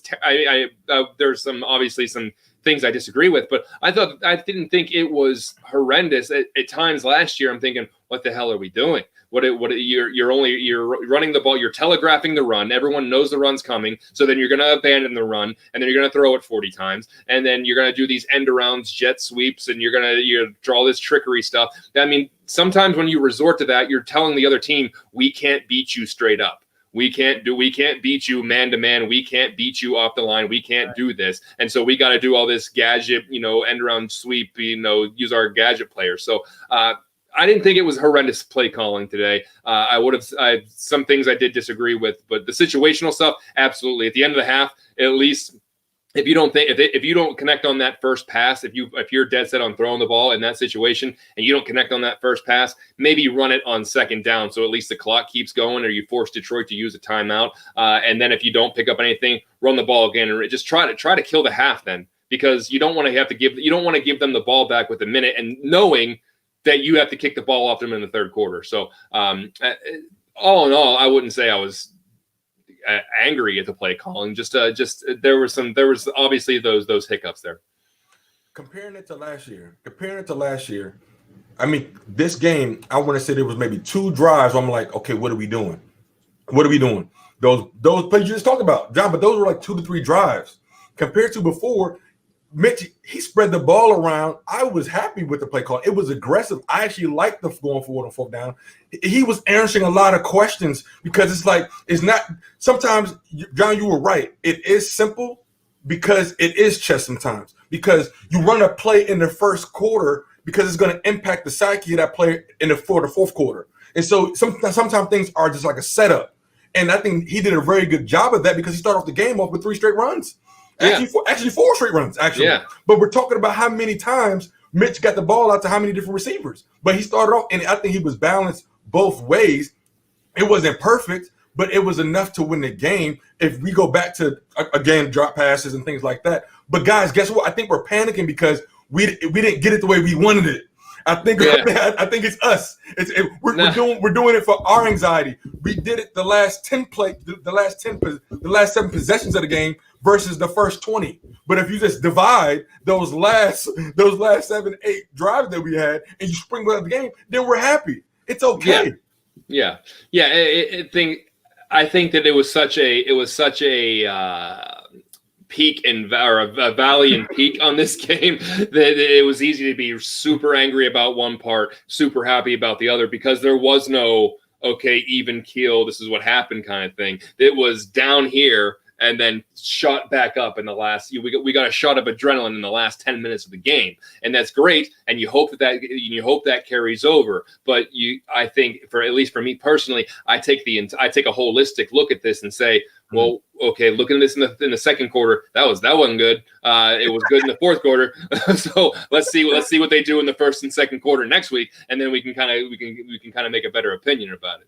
The One Chosen brought up a good point in the chat room. He said he wants them to use the tight ends more.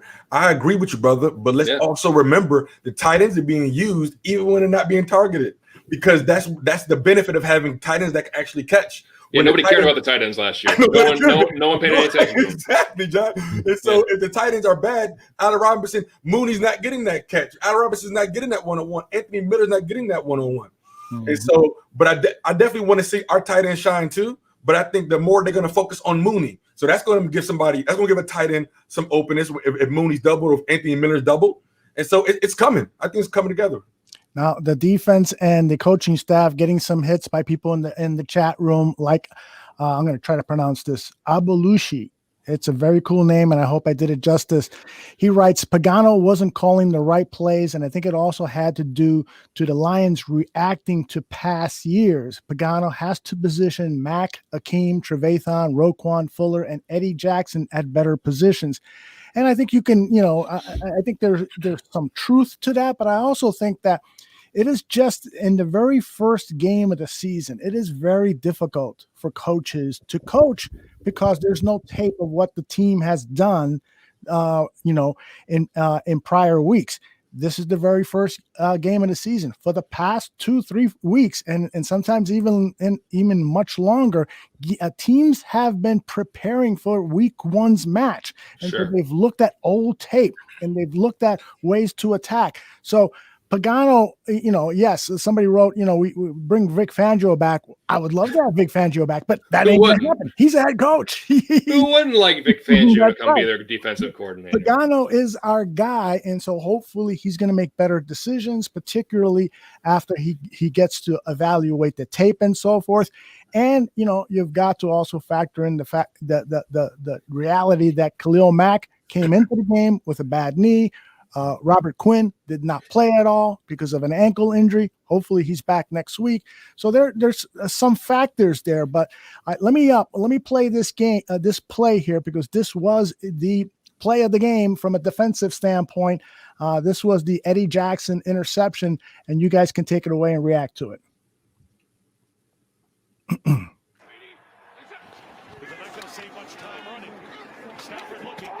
Boom. First of all, I don't know what Stafford was really looking at. Right, but. right. He didn't move it. He had cement feet on that. He didn't. Yeah. He had cement feet. It was a good wall. That's his good defense. It's really good because he actually had time. He didn't have to force it there. Yeah. I'd love to see if they. I don't know if they have another angle of that or not, but another angle is coming right up. Right, and you'll see Eddie Jackson make a great play on the ball too, which helps with the tip. It's both he and Johnson were there. Johnson was behind. We'll see it right here, but there wasn't. I mean, he wasn't pressured like Tyler said. Right. No, yeah, he had a clean pocket. He actually had the slant right there. The slant is open. The slant is but it was But Eddie, that's as good. They're both there because even if Eddie's not there, Johnson's going to break that up. It was too Johnson's late. going to break that up. That's like all Madden. He threw it too late. Because he was open. It's too late already. He's open when it's open. It's too late. It's too late. It's too. And that's NFL rules. And so he's looking right. So his first receiver was to the right. He didn't like what he saw there. Good coverage, and then all of a sudden he goes over the middle. Perfect. Eddie Jackson's coming in, and there's good coverage by the other DBs. Johnson. That's on Stafford. And then Johnny on the spot there. Kyle Fuller. Tip drill, baby. Oh, Tip drill. Let's go, baby. I was going off. I don't know if you guys saw me on Twitter or not, but I was like, pick six. I mean, these are the times, guys.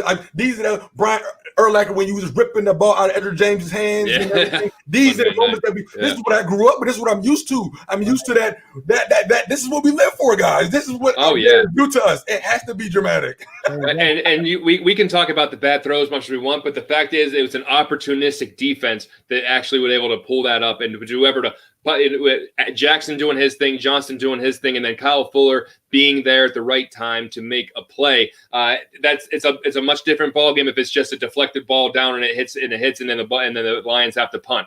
Because look where the Bears get to set up shop there on offense there, right? The 38-yard line. Mm-hmm. So it is instead of potentially maybe inside the 10, it's at least inside the 20. So that's your defense at an opportunistic time, making a play and putting it on a platter for your offense to seal the deal. Well, and you can make the argument here that Kyle Fuller actually makes two plays here because Stafford is looking right first, right?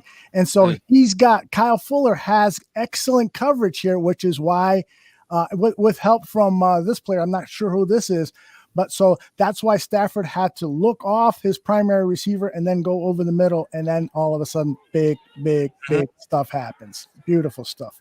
Yeah, gotta love it. He was definitely going for the dump off, Aldo, and there was 2 previous plays before that the Bears missed the tip drill, and like John said, that was really opportunistic. I think they took the opportunity to get that because those are the things that we gotta get. We can't play the player; you got to play the ball sometimes. Yes, very good. Now, to some of the comments in the chat room about the defense not having its best game, I'm with you. We talked about that at the beginning of the show. I agree. A bit during the middle, the defense did not have their best game, but you gotta also respect the fact that this is a road game in Detroit. The Lions typically score 30 points at that stadium, and yes, they were missing Galladay. Yes, they were missing their right tackle, but there were issues with the Chicago Bears too. So, I'm looking at the glass more half full than half empty. And if we get a poor performance from the defense next week, then I'm going to be worried. I need to see Khalil Mack play better football. I need to see, the running game stopped. I don't want to see these big running plays with the running back like an Adrian Peterson. 35-year-old Adrian Peterson. Thank you. A 35-year-old running down the middle for 10, 15 yards. We've got to clean that stuff up. There's no doubt about it. But overall, I'm giving the defense a B- grade, and I'm giving the offense this C+ grade. And it all adds up to a big A in my book because we got the big W. Not sure who your math teacher was, but I'll take it. Some simple math, some simple algebra there. But yeah, like you said, the defense did enough, and that's and we know what their potential is. We know what the defense can do. So they did enough to put the offense in a position to win the game. The offense did not look good, but did enough when they had to. They stepped up when they needed points, because I was about ready to come on here and say everyone's going to start talking about the defense, but it doesn't matter if your team only scores 9 points. But the fact of the matter is they didn't. They scored 27 points, and they scored most of that real quick. So you like to be able, because I thought that my thought process was on this team was if they were going to score points, they were going to have to do long, methodical drives with the running backs and, get the tight ends involved. And they were going to have to nickel and dime their way down the field, because I didn't know how much they could do this quick strike stuff. Well, they can do it, and they show that they can do it, and they can do it in a small amount of time. Now, granted, they got a short field to work with, but they showed that they can score in crunch time, and that makes me feel better, because I thought this team was going to have to score on 6-7 minute drives most of the time. But they obviously can do it the other way too. A win is a win. Like my guys are saying in the chat, my man Ty, good stuff. At the end of the day, a win is a win. And then, so how do you help your defense? How do you help a defense? You get plus 20 first downs in the game. Okay. Yeah. When you compare that to last year, what do we have today? 25, 26.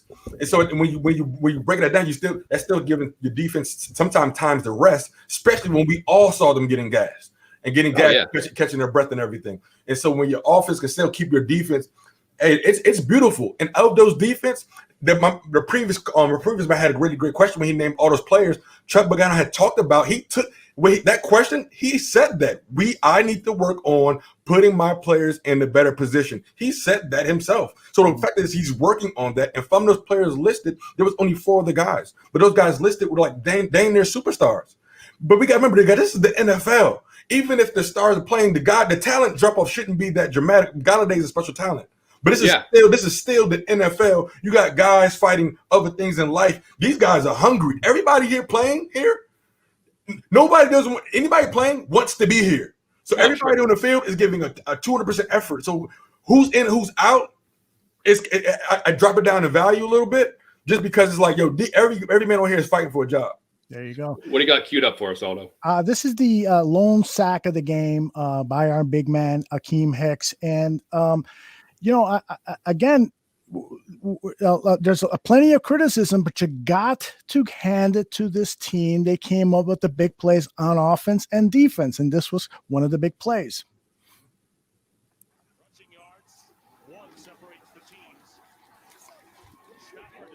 Yeah, there were a couple guys in there now. Mm-hmm. Coming up the middle. Yep. Is that who was that? Nichols who was coming up with them, or who was that? I believe it was Bilal Nichols, who had a really excellent second half. And what I like about this play is watch Hicks. He does kind of the a rope-a-dope thing. I'm not going to rush in. I'm going to fall back for a screen. Yeah. No, I'm not. Here I come. Right. Otto, that's exactly it. He didn't hesitate, bro. Right here. He's hesitating, and then he goes. And I'm going. Yep. Boom. Too late. And we missed those. And we missed like 3 of those earlier in the game. And so those, and not only did we miss them, those were some big third down conversions for the Lions, which made difference in points. And so with the Swift catch, a sack is the same kind of thing. When you miss the sack, it's by design. We want to bash on the coach, but if we don't execute, the coach can draw it up. But we saw plays where players didn't follow through, just like we just saw. So if the team doesn't execute like that, then we gotta go with. But at the end of the day, guess what? It's okay because it's not over till it's over. You can mess up until the game is over. Until the game is over, you have an opportunity to fix it, and that's what our freaking team did. Bear down, baby. No, and I said this before. A lot of those times they were getting in the house, they were just going in the wrong door. They were getting penetration, and they got there, and then no one was there. Stafford wasn't standing there anymore. So the penetration wasn't an issue a lot of the times. That comes with getting back in the swing of things. And I know we're beating a dead horse here, but this is the first real-time action these guys have had too. Their instincts aren't as polished as they usually are at this time of the year. So Akeem Hicks isn't going to blast through the line and then realize no one's there anymore. He's going to have that nose for the ball. He's going to have the nose for the quarterback. That's going to turn around. And I think the pass rush is going to get substantially better as the season goes around. They're going to miss Eddie Goldman the entire year. Yeah, you don't just replace him, but that's something that they can work through. I think coming off the edge is going to be a lot more effective as the season goes on. Khalil Mack, like you said, although you want to see him be more a little 2018 and not 2019, but I think once you get that help back at the other side of the line, you're going to see a lot more meeting of the minds at the quarterback. Yep. And let's keep in mind here that very late in the third quarter, start of the fourth quarter, we're trailing this game, we being the Chicago Bears, 23-6. Matt Prater hits a long 44-yard field goal, and we're all thinking about, okay, what are we going to say in the after game show on Bear Football here? Because I'm really upset, and we promise not to swear on this show. How am I going to contain my emotions and so forth? And then all of a sudden, they flipped the switch and made this great comeback. And so, yes, there's plenty of things to complain about, but boy, oh boy, they came through a touchdown in a 5-play drive, 55 yards to make it a 20-23 game. And then they had after the interception, a 2-play drive for 37 yards, big plays. And all of a sudden the Bears take a 27-23 lead. And thank you again, DeAndre Swift, for dropping that pass in the end zone. You are going to be the recipient of this mug. All you got to do is send me a DM on Twitter. DeAndre. I left out and it was like an audible, like I got punched in the stomach. I was like, oh God, I cannot believe he dropped that. And it was like okay. But because I honestly thought he caught it, because I kind of like turned away in disgust. I'm like, I can't believe, because before that they gave up that huge catch to Amendola, and then they were able to spike the ball and clock it. And I was like, really? After all this, they're still going to lose this damn game? And so, but he dropped it, and then they came through at the end there. But I'd much rather be complaining about the things they did wrong in a win than complaining about the things they did wrong in a loss. So you really can't count them out. One of the comments I saw on here, and I did want to, because we did kind of talk about it, but we didn't talk about it specifically, was we talked about the improvement of the tight ends and what they'll mean for this offense. How do you grade Jimmy Graham today with a touchdown pass, nearly another touchdown catch? I say that, he was serviceable. He didn't, and I said that when he got brought in, he didn't need to be the number one focus when you brought him in. He didn't need to be the world beater. He didn't need to be the Jimmy Graham back with the Saints. He needed to be serviceable, crafty Jimmy Graham, who will block. He will catch the ball whenever a catchable ball is thrown to him, and he can take some attention away from people to open up some stuff for the wide receivers. And I think for the most part, outside of some bad timing on a jump and some other miscues there, and obviously there was the Cole Kmet miscue, but for the most part, I think he filled that responsibility that the Bears brought him in to do. You guys might think of it differently, but I think he at least filled that role today. I think you bring up a great point. You talk about a return on your investment. People talking about the money that we spent. But if Jimmy Graham has one touchdown every game, is he not? Are you not getting your money's worth? No, you're getting more than what your money's worth. He gets 16 touchdowns. Exactly. And so, but look at Mitch Trubisky. So there's multiple battles within this war. Mitch Trubisky building relationship with his receivers.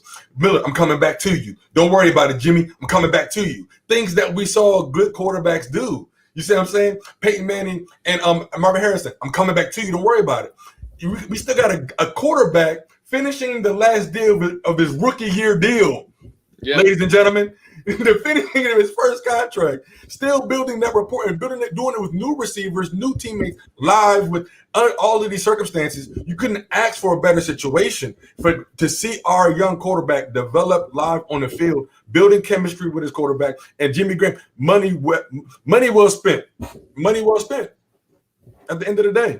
Absolutely. Hey, and I'm introducing the new segment on the show that I just thought of as I was sipping on my whiskey here. I'm calling this Aldo's Aldo takes a shot. And so I'm going to take every week. I'm going to take a shot at somebody, and I'm just going to take a shot at the Fox announcing crew. Now I know that Kenny Albert was supposed to call the game. He's stuck in Canada, Aldo. What do you want him to do?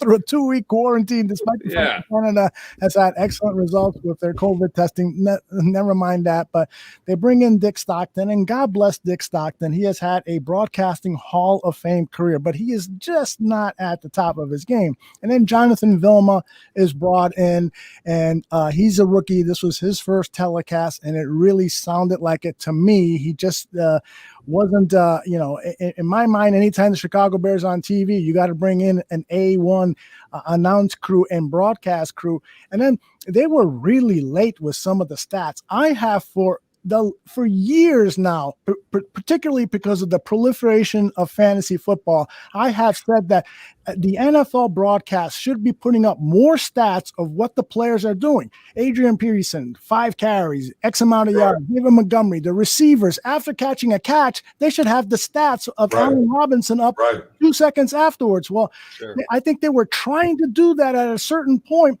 but they were getting it wrong. Matt Stafford completes his first pass, and they got him for 0 yards passing up until the snap of the next play, and it was just sloppy. And I just believe that these guys are paid professionals. They should be bringing their A game. They should be bringing in announcers who are just prepared to pronounce names correctly, to analyze things correctly. And so to Fox TV, your announce crew, your technical crew, the shot is on you. Yeah, you're right. And Dick Stockton was brought out of the bullpen, so to speak, or maybe he was brought out of retirement, whatever it was. But and he I don't know how much time he got to really prep on for that. And Vilma, if it's a national broadcast, no, that was his first one on Fox. That's going to happen. So. Right. You want to have sympathy towards it, but sometimes you can't help yourself. But to call it what it is. At the end of the day, fellas, I'm trying to get you guys a job on Fox. Come on now. You have to work a little harder than that. All the reporters, all the media, because you can hear it in their speech at the end of the game.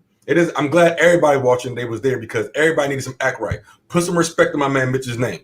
Go tell your friends. Tell your friends and tell them to tell their friends about my man Mitch Trubisky, okay? Because before you talk about my guy, check the film, check the tape, bro. Okay, at the end of the day, there's a game within a game, and like you said, and John, real quick, we lost to the Giants recently, and so they're still like, not only do I want to pump their brakes, let's just, you know what I'm saying? The humble get help, the humble get help, the hostile get hurt. One of my brothers in business said that to me. And so at the end of the day, we gotta stay outcome focused on the goal, and you just have to play situational football as a team. We can only control one thing at a time. One thing at a time, step by step by step by step by step. I'm glad the refereeing was somewhat cool. Sometimes refs can go either way. It seemed pretty clean either way. And I'm like, all right, come on, what y'all about to do now? Come on, man. I know we in Detroit. Don't play with me. But then let's talk about what's the name? Our owner being present. Although I thought that I was going to see a screenshot, but I know Miss McCaskey made a trip over there. That's pretty dope. And so I know the players probably respond to that as well. And so many different things that go on.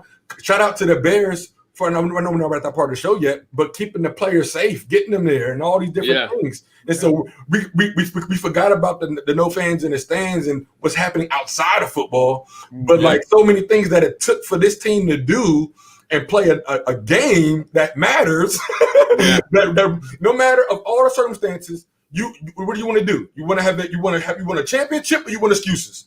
Which one? Yeah. And at the end of the day, we could have blamed all these things. But guess what? It's equal for everybody. And like so, at the end of the day, I'm proud of our coaching staff for keeping the squad together. I was talking to one of my buddies from Pittsburgh. Text me and he said, "Hey, he's like, if you have to cheer for this team for another 5 years, you're going to be dead." That's a good assessment. I said, yeah, you're probably right. But also, that's the same friend at halftime put $50 on the Bears to come back and win, and it got one. I think it was what do you say, 500 to 1 odds to it was going to happen. Oh man!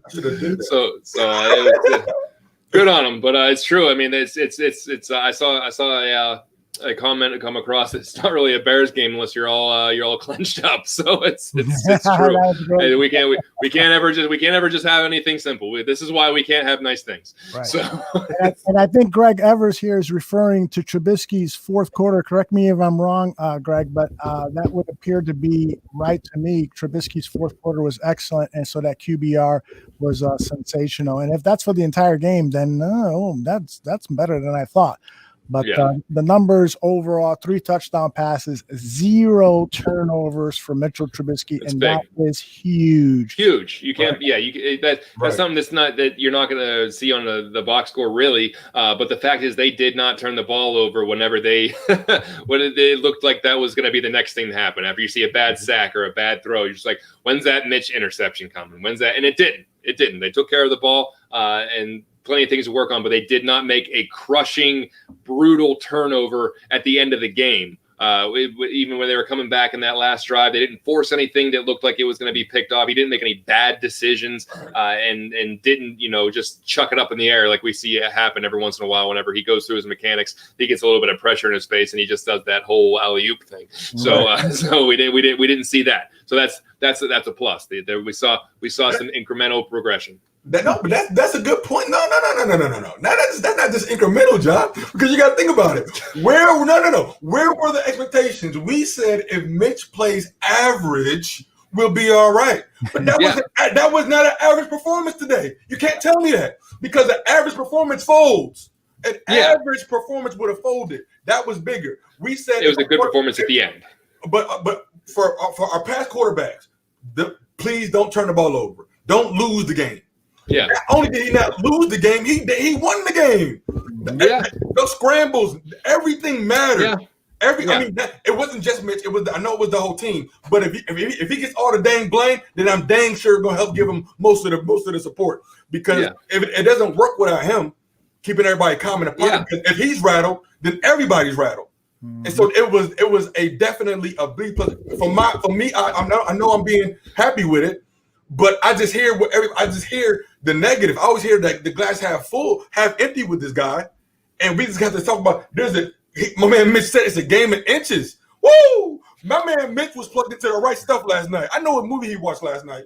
My man watched some good football movies last night. That's what you do on quarantine. And we saw at the end of the day, we saw some sharpness come up, and that's awesome. If anybody in the chat, please keep those questions coming. Yeah. And Greg Evers corrected me that the QBR was for the entire game, and I found this. Adam John says that his passer rating, his being Mitchell Trubisky's, was 143.3 passer rating. You can't get much better than that. 8 out of 10, 89 yards, 3 touchdowns, all of this, again, in the fourth quarter, and a huge 20-yard scramble. This is the Mitch Trubisky that frustrates. Again, I started the show saying this. This is the Mitch Trubisky that frustrates you because at one point he can look so poor, and then he does stuff like this. This is Hall of Fame, Pro Bowl kind of numbers, And hell, if he looks terrible for 3 quarters and outstanding for 1 quarter, and we win the game, I'll live with that. Okay, kill me. I'll live with that. But this is to me highly encouraging. Yeah. I mean, you'd prefer to have a solid performance across the board. But if it comes down to playing well in the fourth quarter, let's hope that the game's close enough that it's still within, winning this. It was still within distance of catching up. But they were down quite a bit today, and they were able to come back. You rattle off 21 points in the fourth quarter. They were able to do it. So I don't want to say that any lead is not insurmountable because they're going to be playing better teams down the line. But yeah, if he can continue this, I would like to see it just at least baseline a little bit better to start off with. Just baseline, start off a little bit better, and then go ahead and turn it up in the fourth quarter and become Superman if you want. But at least be that average baseline, because I still think he started off pretty poorly, and I want to see what the first couple of quarters start off with. No. It seemed that way. Because we just scored touchdown. Hold on, John. We didn't just. He was bad. 8 for 20. We didn't. Hold on, bro. You trying to? Think about the sample sizes, bro. At the end of the day, we didn't convert in the red zone. You just don't appear in the red zone. Somebody got us down there. It's not a 70-yard field. I get it, man. I feel you, dog. I feel you. But guess what? We still got first downs, man. We still got first downs. It was still 3-3. And no third down conversions. No third down conversions at all. But we still had more first downs than them. So third downs is important if you lose on first down. You see what I'm saying? Yeah. The goal is to get first down. I don't want my third down conversion. The goal is a touchdown. You're right. But I'm just saying, he made some good play. It wasn't horrible. If you go back, no, it wasn't great though. It wasn't a winning performance. We didn't convert, but we got to remember those drops in the end zone. There were some drops in the end zone. Yeah, there's a lot of blame to go around, but he certainly did not look. I'm not going to say that he was good and everyone else was bad, because he was not good. I mean, there was drop balls and there was miscommunications, and I think that's the kind of stuff that is going to get better as the season progresses, because I think people are going to be on the same page more and more. There's going to be a better chemistry as the season goes along. But yeah, I want to see the beginning of the game next week. If he comes out, and I don't think that he needs to come out, all cylinders firing, and he needs to go 3 touchdowns in the first half. That's you don't need that. But if they can convert and they can put 10 points on the board, and they can have a touchdown drive, a really good sustainable touchdown drive, and he can keep moving the chains and things like that, then you're cooking with something. Then you got something, and then you got a formula that you can carry for the rest of the season, because the defense, I think, is going to get better too, and you're not going to need to score 27 points in most games, I don't think. We got 3 horses. When Leonard Fournette was released, I mean, I was one of them that said, why not give him a look? But Ryan, let's give Ryan Pace some credit a little bit. I mean, he gets a lot of for the negative all the time about stuff. But Ryan Pace having faith in the guys that he had in house, that says something. Because we saw 3 guys that refused to go backwards. We saw 3 guys falling forward. We saw 3 guys going A gap all everywhere. Even I said, how about Mitch? My man Mitch with the pitches, bro. My man Mitch with the clutch pitches. If Mitch messes up those up, bro, the game is changed easily. Oh, yeah. Those are clutch stuff. The shovel pass to my man A-Rob, A-gap. Those things matter. John, smile, bro. No, it does. And they ran that shovel pass to A-Rob, which I think a lot of the times they designed for the tight end to take in, but they gave it to A-Rob, which I thought was a really interesting wrinkle to the offense. And I want to see that a little bit more. It didn't really necessarily work. It got positive yardage and everything, but I thought that was another interesting wrinkle. But so yeah, there are a lot of extra things he could have screwed up, but and he didn't. So I'll give him that. Yeah, that's a good point. He could have screwed up more, is what you're saying, and he didn't. So that's for sure. All right, I wanted to share this as we start getting closer to wrapping this up. Allen Robinson made a highlight reel catch that will probably be replaying at the end of the season too. And the reason I was motivated to find this is because, you're talking about signing Leonard Fournette and so forth. And Tyler says, give Pace credit.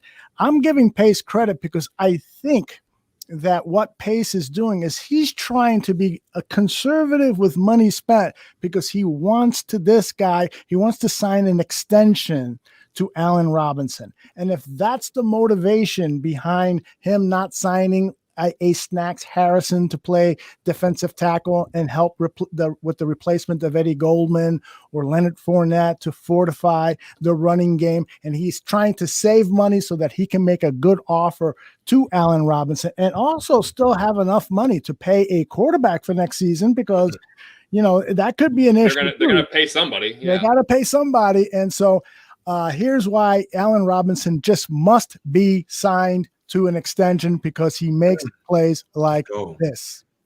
That was a freakish play.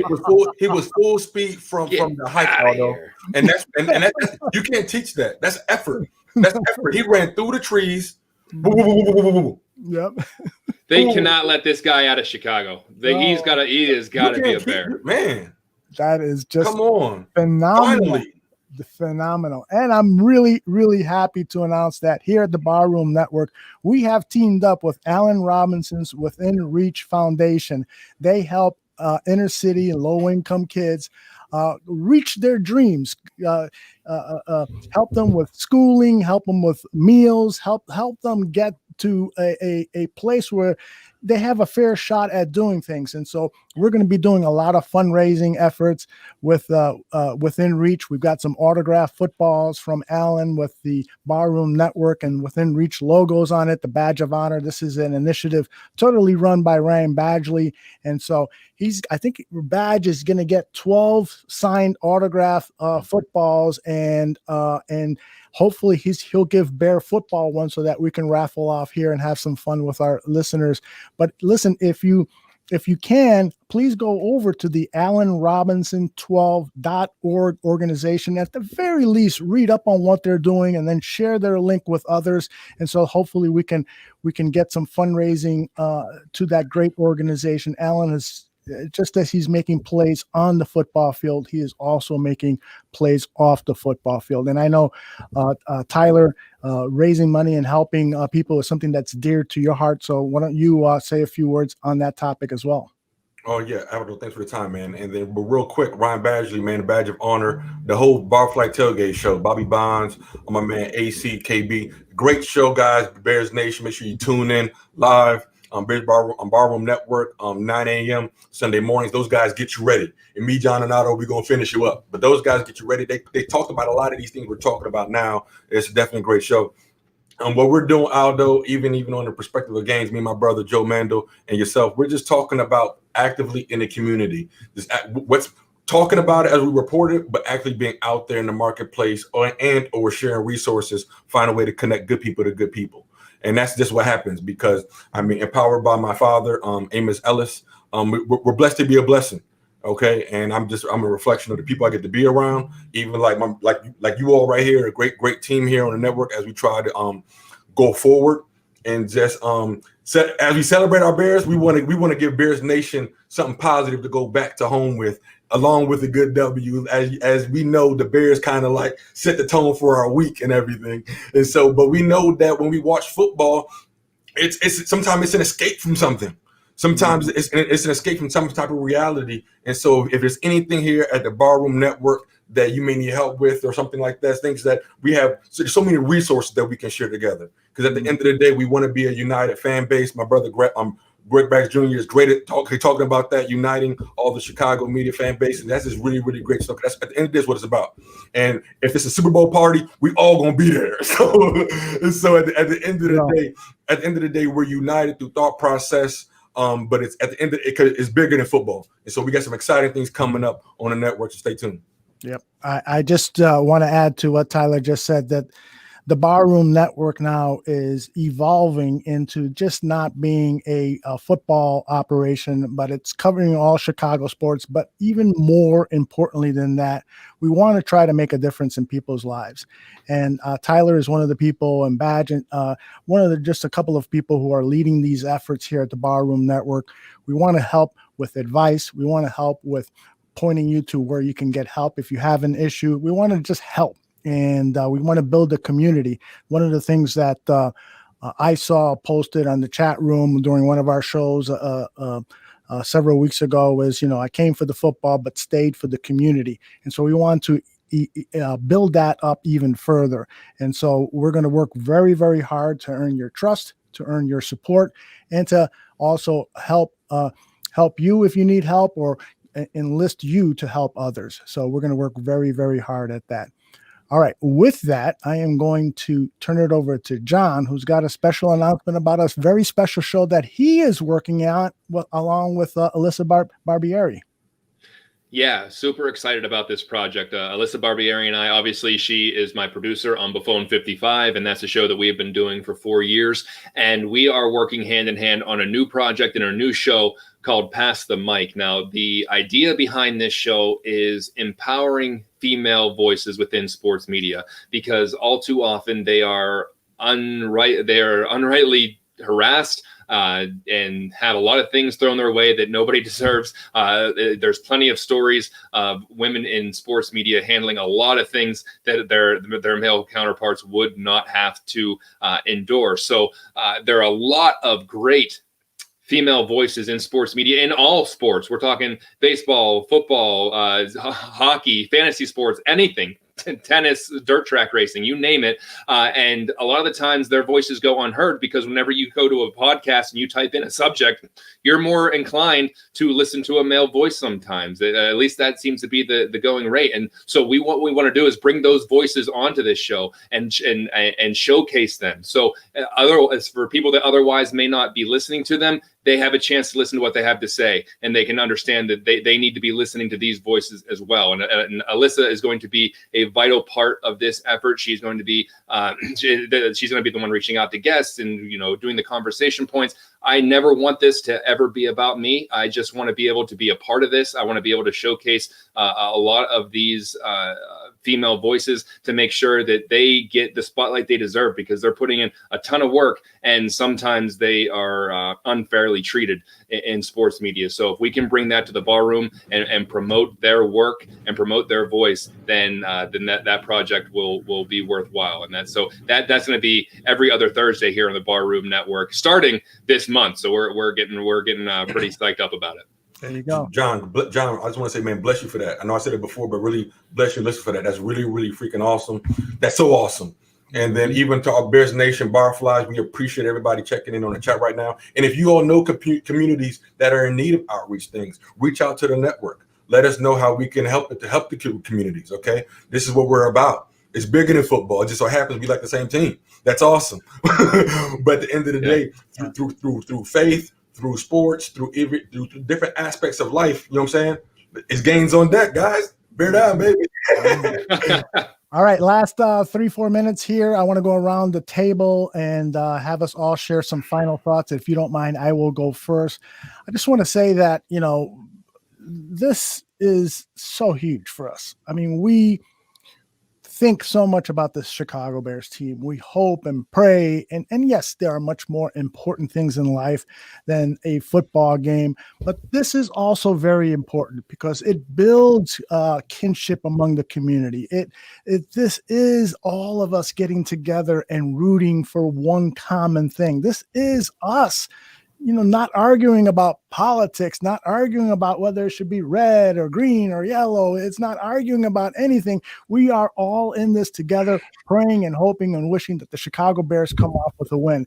And I don't care how they did it. They did it today, and there's plenty of reason to be optimistic about it. I know I'm going to walk away optimistic. Now I'm going to rewatch the game tonight and take a closer look at what happened in the pits and what happened, what mistake and so forth. And I may be a little less optimistic after that, or maybe I'll be much more. But I know one thing, I'll be really, really happy that we are 1-0 and that we're in a tie for first place. And I'll also add this. I am so pleased and so proud and so fortunate that I'm going through the rest of the season with these two guys, John Buffone and Tyler Ellis, to share our thoughts about the Chicago Bears. And I hope that everyone here in the chat room and everyone watching on the replay joins us every game, after every game, so that we can talk about it as a community. I'll be sharing all of your thoughts or many of your thoughts onto the screen, and we'll have fun together. We'll laugh and cheer and toast if we win, and we'll cry together if they lose. So those are my final thoughts. Tyler, why don't you take it next, and then we'll have John close the show. Aldo, I mean, well said, brother, and I appreciate you all too very much. We're just excited. This is a dream within a dream, because it's not about us. We're just vessels at the end of the day, and we're just sharing perspective. And at the end of the day, we want the same thing in life and in football, and that's just success and peace, and that starts with peace of mind. And so we're just real quick, just want to say thank you for everybody on the network.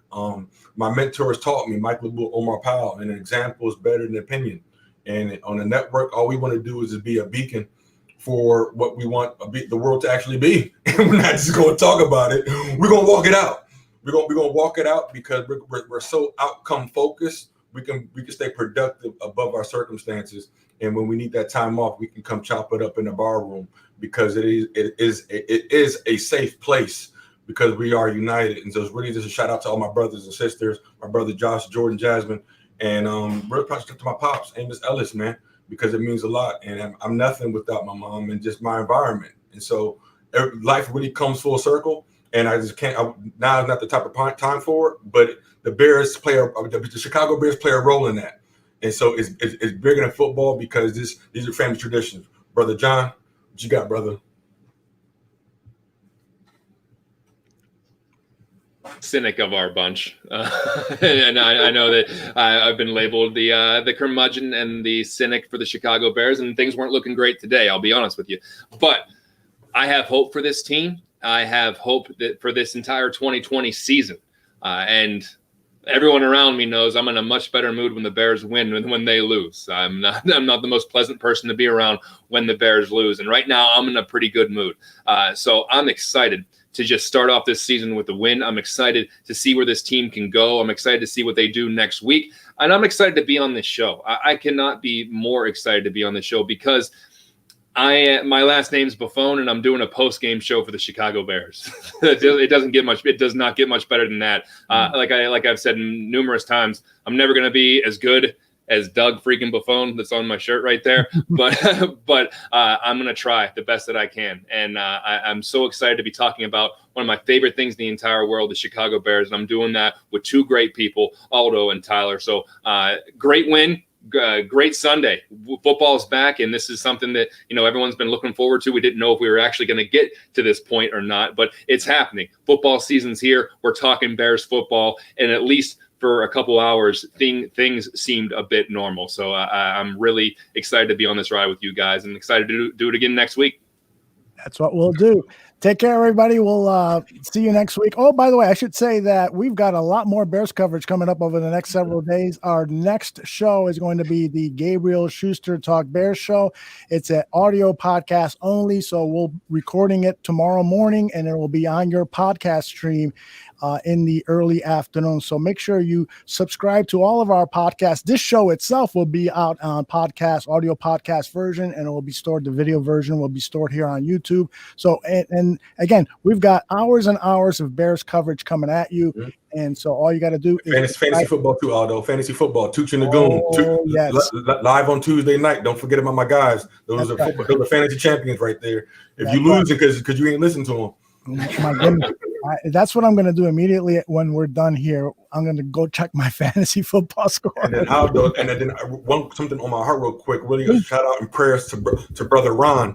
I know he was going through surviving some medical thing going on. And just saw my man is really in good spirits. And so just a really big shout out to my man Ron. Got an opportunity to meet him when I was in Chicago and everything. So just glad you're doing well, brother. He's a good guy. All right, everybody, take care. And we'll Bear Football will be back here next week after the Giants game. And make sure you subscribe to the Bears Ballroom Radio Network for all your Bears coverage. Hey, everyone. Ryan Badgley from the Barfly Tailgate Show. And football season is kicking off. And I know you feel like I do. So to steal a phrase from WWE superstar Daniel Bryan, yes, yes, yes. And I also know you are like me and you love the work Allen Robinson is putting out on the football field, but also off the field.